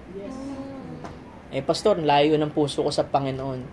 Ngayon na, make inventory. Sa business, may tinatawag din, pag-i-inventory. Di ba, pag nagbebenta ka ng sari-sari store, hindi lamang basta parang, pabili, yung ganyan. Wala ka na palang stock Di ba, nagbebenta ka pa, yellow. Tapos pag may bumili, yellow, wala na. Ba't kasi hindi ka nag-inventory? Wala na palang yellow. So, titingnan natin, mag-inventory din tayo sa ating sarili. Teka, nasa salamin pa ba ako ng Panginoon? Tama yung investment ko, kaya lang may tubo ba? Mag-inventory tayo. Baka mamaya wala na yung mga stock dito. Ubus na, mga kapatid. So, tingnan natin, nandito pa ba ang salita ng Panginoon? Nandyan pa ba ang kanyang spirito? Nasa ilalim pa ba tayo ng kanyang kalooban? Nandyan pa ba ang kanyang presensya, mga kapatid? Tanging ang Panginoon ang makakasagot sa mga katanungan mo na yan, mga kapatid. So, ang Panginoon ang malulahati sa umagang ito. Dito ko ito puputulin, magpa-part 2 na lang ako. Paumanin sa pagtatagal, mga kapatid. At tayo po'y tatayo at awit lang sa Panginoon at magpasalamat sa Kanya sa araw na ito na binigay sa atin. Amen. Nawa, gaya like ko sinasabi, preaching, ano yung realization, mga kapatid? Lagi natin tingnan. Panginoon, kay buti mo sa akin, awitin natin yan. Katapatan mo, O Diyos, tunay at dakila. Yes, Lord. Ang pag-ibig mo'y wagas at walang kapantay. Sa aming puso, sa aming buhay, papurit pagsambay iaalay. Bukas noon, ngayon, magpakailanman, luwalhatiin ka. Katapatan mo, O Diyos, katapatan mo, O Diyos, tunay at dakila. Amen. Ang pag-ibig mo'y wagas at walang kapantay. Amen. Sa aming puso, sa aming buhay, papurit pagsambay iaalay. Bukas noon, ngayon, magpakailanman, luwalhatiin ka. Panginoon, kay buti mo sa akin. Yes, Lord, ikaw lamang ang tangi kong sasambahin. Yes, Lord, awitan kita at pupurihin,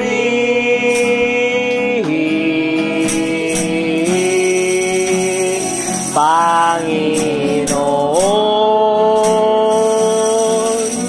kay buti mo sa akin. Napakabuti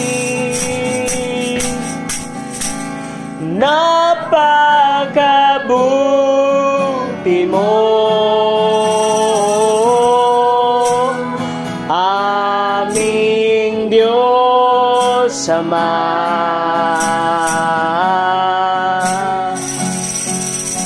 Iyong likhay luluwalhatiin ka.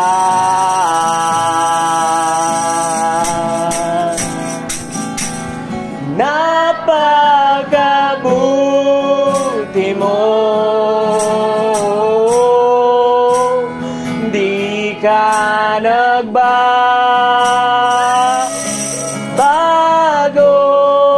Yes, Lord, noon, ngayon, kailan pa man, sa buhay ko'y tapat. Napakabuti, napakabuti mo, aming Diyos Ama.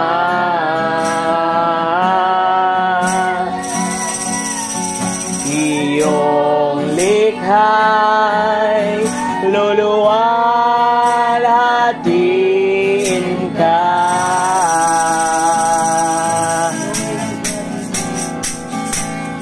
Napakabuti mo, di ka nagbabago.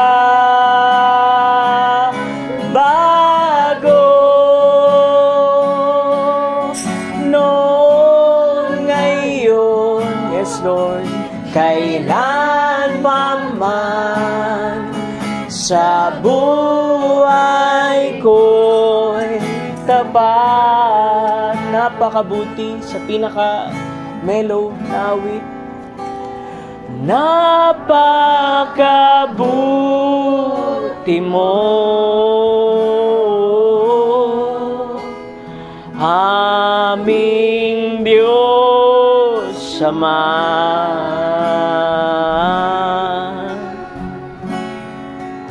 Iyong likha'y luluwalhatiin ka.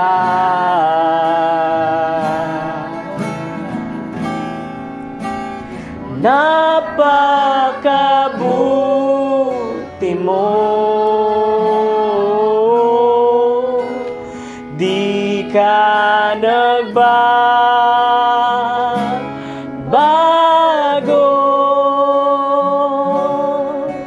Noon, ngayon, kailan pa man, sa buhay ko'y tapat. Noon, ngayon, yes Lord, kailan pa man, sa buhay ko'y tapat. Tayo manalangin sa ating Panginoon. Thank you, Jesus. Lord, maraming salamat, Panginoon, sa umagang ito, Panginoon, sa iyong mga salita. Tunay, Lord, ang sabi ng awit, napakabuti mo, Lord. Hindi ka nagbabago, Lord, sa amin. Ikaw pa rin ang Diyos na siyang kahapon, ngayon at magpakailanman. Hindi nagbabago, Panginoon. Tunay kang mabuti. Patuloy, Lord, sa buhay na ito na kumikilos. Binabago mo kami sa araw-araw, Panginoon. Patuloy mo kami, Lord, na minamolde, Panginoon, upang kami maging tulad mo, maging wangis sa iyo. At patuloy kami, Lord, na umaasa na imolde mo pa kami, Panginoon. Kung meron pang mga bahagi, Lord, sa aming buhay na hindi karapat-dapat, tapyasin mo ito, Lord, at magawa mong ipaunawa sa amin, gaano man kasakit ang pagtapyas, Panginoon, ito'y para sa aming ikabubuti. Upang ang bawat isa, Panginoon, ay maging tulad sa iyo.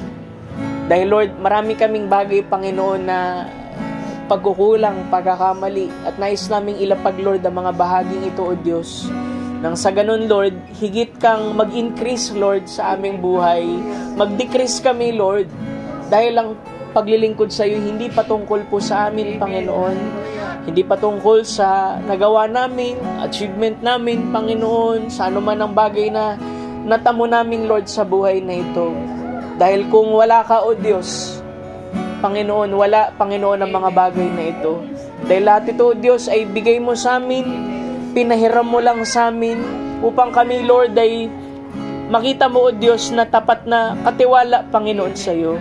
Lord, patuloy mo, O Diyos, na turuan kami, Lord, kung paano mamuhay ng isang Kristiyano, Panginoon.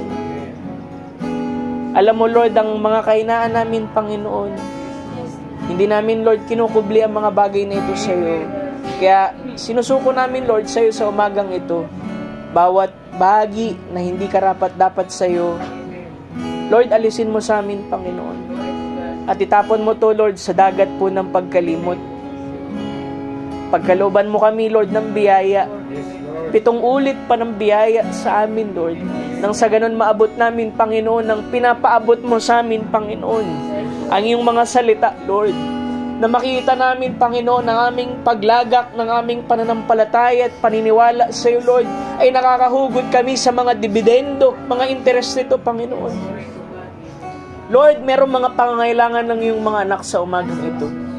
Hindi ko to kayang ibigay gaya ng akin bilang ako'y tao, O Diyos. But Lord, kung sila'y lubos na sumasampalataya sa iyo, Lord, sa umagang ito, bayaan mong kunin nila, Panginoon, ang mga tubo, ang mga interest, Lord, ng kanilang pananampalatayang inilagak sa iyong pangalan, Panginoon. At sa pangalan ng Panginoong Hesus ay ipagkaloob mo sa kanila sa umagang ito. Yan man ay sa anyo ng kagalingan. Yan man ay sa anyo, Panginoon, ng kagalingan sa loob ng aming kaloob-looban, spirito, kaluluwa, Panginoon. Paghilumin mo, Lord, ang bawat karamdaman. Ito man ay sa laman, ito man ay sa spirito. Patuloy, Lord, na mag-minister ang banal na Espiritu Santo sa bawat isa, Panginoon. I-comfort mo, Lord, ang mga nalulumbay sa umagang ito. Pagalakin mo ang puso nila, Panginoon, na anuman ang bagay na inilagak nila sa iyo, Panginoon, lagi po ito, Panginoon, na may bunga sa dulo, na hindi walang kabuluhan ang bawat sakripisyo, bawat pagtitiis, bawat bagay, Panginoon, na inilapag sa iyong paanan, Panginoon, ay lagi po itong merong magandang bunga, Panginoon, sa dulo. Kung nagiging mainipin man kami, O Diyos, tulungan mo kami, Lord. Bigyan mo kami, Lord, ng patience, Lord, sa buhay na ito. Bayaan mong, Lord, i-workout mo ang bahaging ito sa aming puso. Mahabag ka sa amin, Lord. Wala kaming magagawa, Panginoon, kung wala ka, Panginoon. Kaya hinihiling namin, Panginoon, na ibaba mo, O Diyos, ang iyong Santong Espiritu sa bawat isa. At ito'y manahan, Panginoon, sa puso ng iyong mga anak. Kung merong mang pusong nagmamatigas dito, Panginoon, Lord, hawakan mo ang puso niya, Panginoon. At palambutin mo ito, O Diyos. Nang sa ganun, Panginoon, ikaw, Lord, ang siyang maging, Panginoon, hari, Lord, sa kanyang puso. Hindi ang kanyang sarili, Lord, kundi ikaw, Panginoon. Na ikaw, Lord, na businessman, Panginoon, sa aming buhay. Pagyamanin mo, Panginoon, ang bawat kaloob. Pagyamanin mo ang bawat bahaging inilagay mo sa aming puso. Alisin mo, Lord, ang anumang kapaitan, anumang pag-iisip, Lord, na hindi lapat sa iyong salita, Panginoon. Hawiin mo ito, Diyos, at palitan mo, Panginoon, ng iyong mga salitang dalisay. Lord, sa pansamantala naming paghiwalay na ito, nawa, bitbit nila, Lord, ang bawat dividendo at interest, Panginoon, sa kanilang pananampalataya. Patuloy nitong hawakan, Panginoon, hanggang sa mailagay, Panginoon, sa kanilang mga kamay, Panginoon, ang katugunan ng bawat pangako. Hinihiling ko ito, O Diyos, sa iyong dakilang pangalan, dahil ikaw lamang, Lord, ang kayang magbigay nito sa amin. Ingatan mo ang bawat isa. Pagpalain mo po ang bawat isa, Panginoon, bawat pamilya, Panginoon, sa dakong ito. Dreu family, Daes family, Lofranco, Panginoon, Malbas, ang bawat mananampalataya sa dakong ito, Panginoon. Tulungan mo sila maging sagana, Panginoon, ng iyong mga pagpapala, both natural and spiritual, sa iyong mga anak. Pagpalain mo sila, Lord, sa lahat ng kanila, Panginoon, na pinamuhunan, Panginoon, sa iyo. Ginawa nila to, Lord, dahil sa kanilang puso na nagmamahal sa iyo, Panginoon, hindi sa ano paman. Kaya, Lord, ikaw ang maggantimpala, Panginoon, sa iyo pong mga anak. Muli, Lord, maraming salamat sa iyong mga salita. Patuloy mo kaming samahan sa araw-araw at sa sunod na linggo, Panginoon. Kalooban mo lagi masunod, Panginoon, sa buhay ng iyong mga anak. Muli, O Diyos, maraming salamat. Sa iyo lang namin binabalik ang lahat po ng papurit, pasasalamat sa iyong dakil at matamis na pangalan, aming Panginoong Jesus. Amen and amen.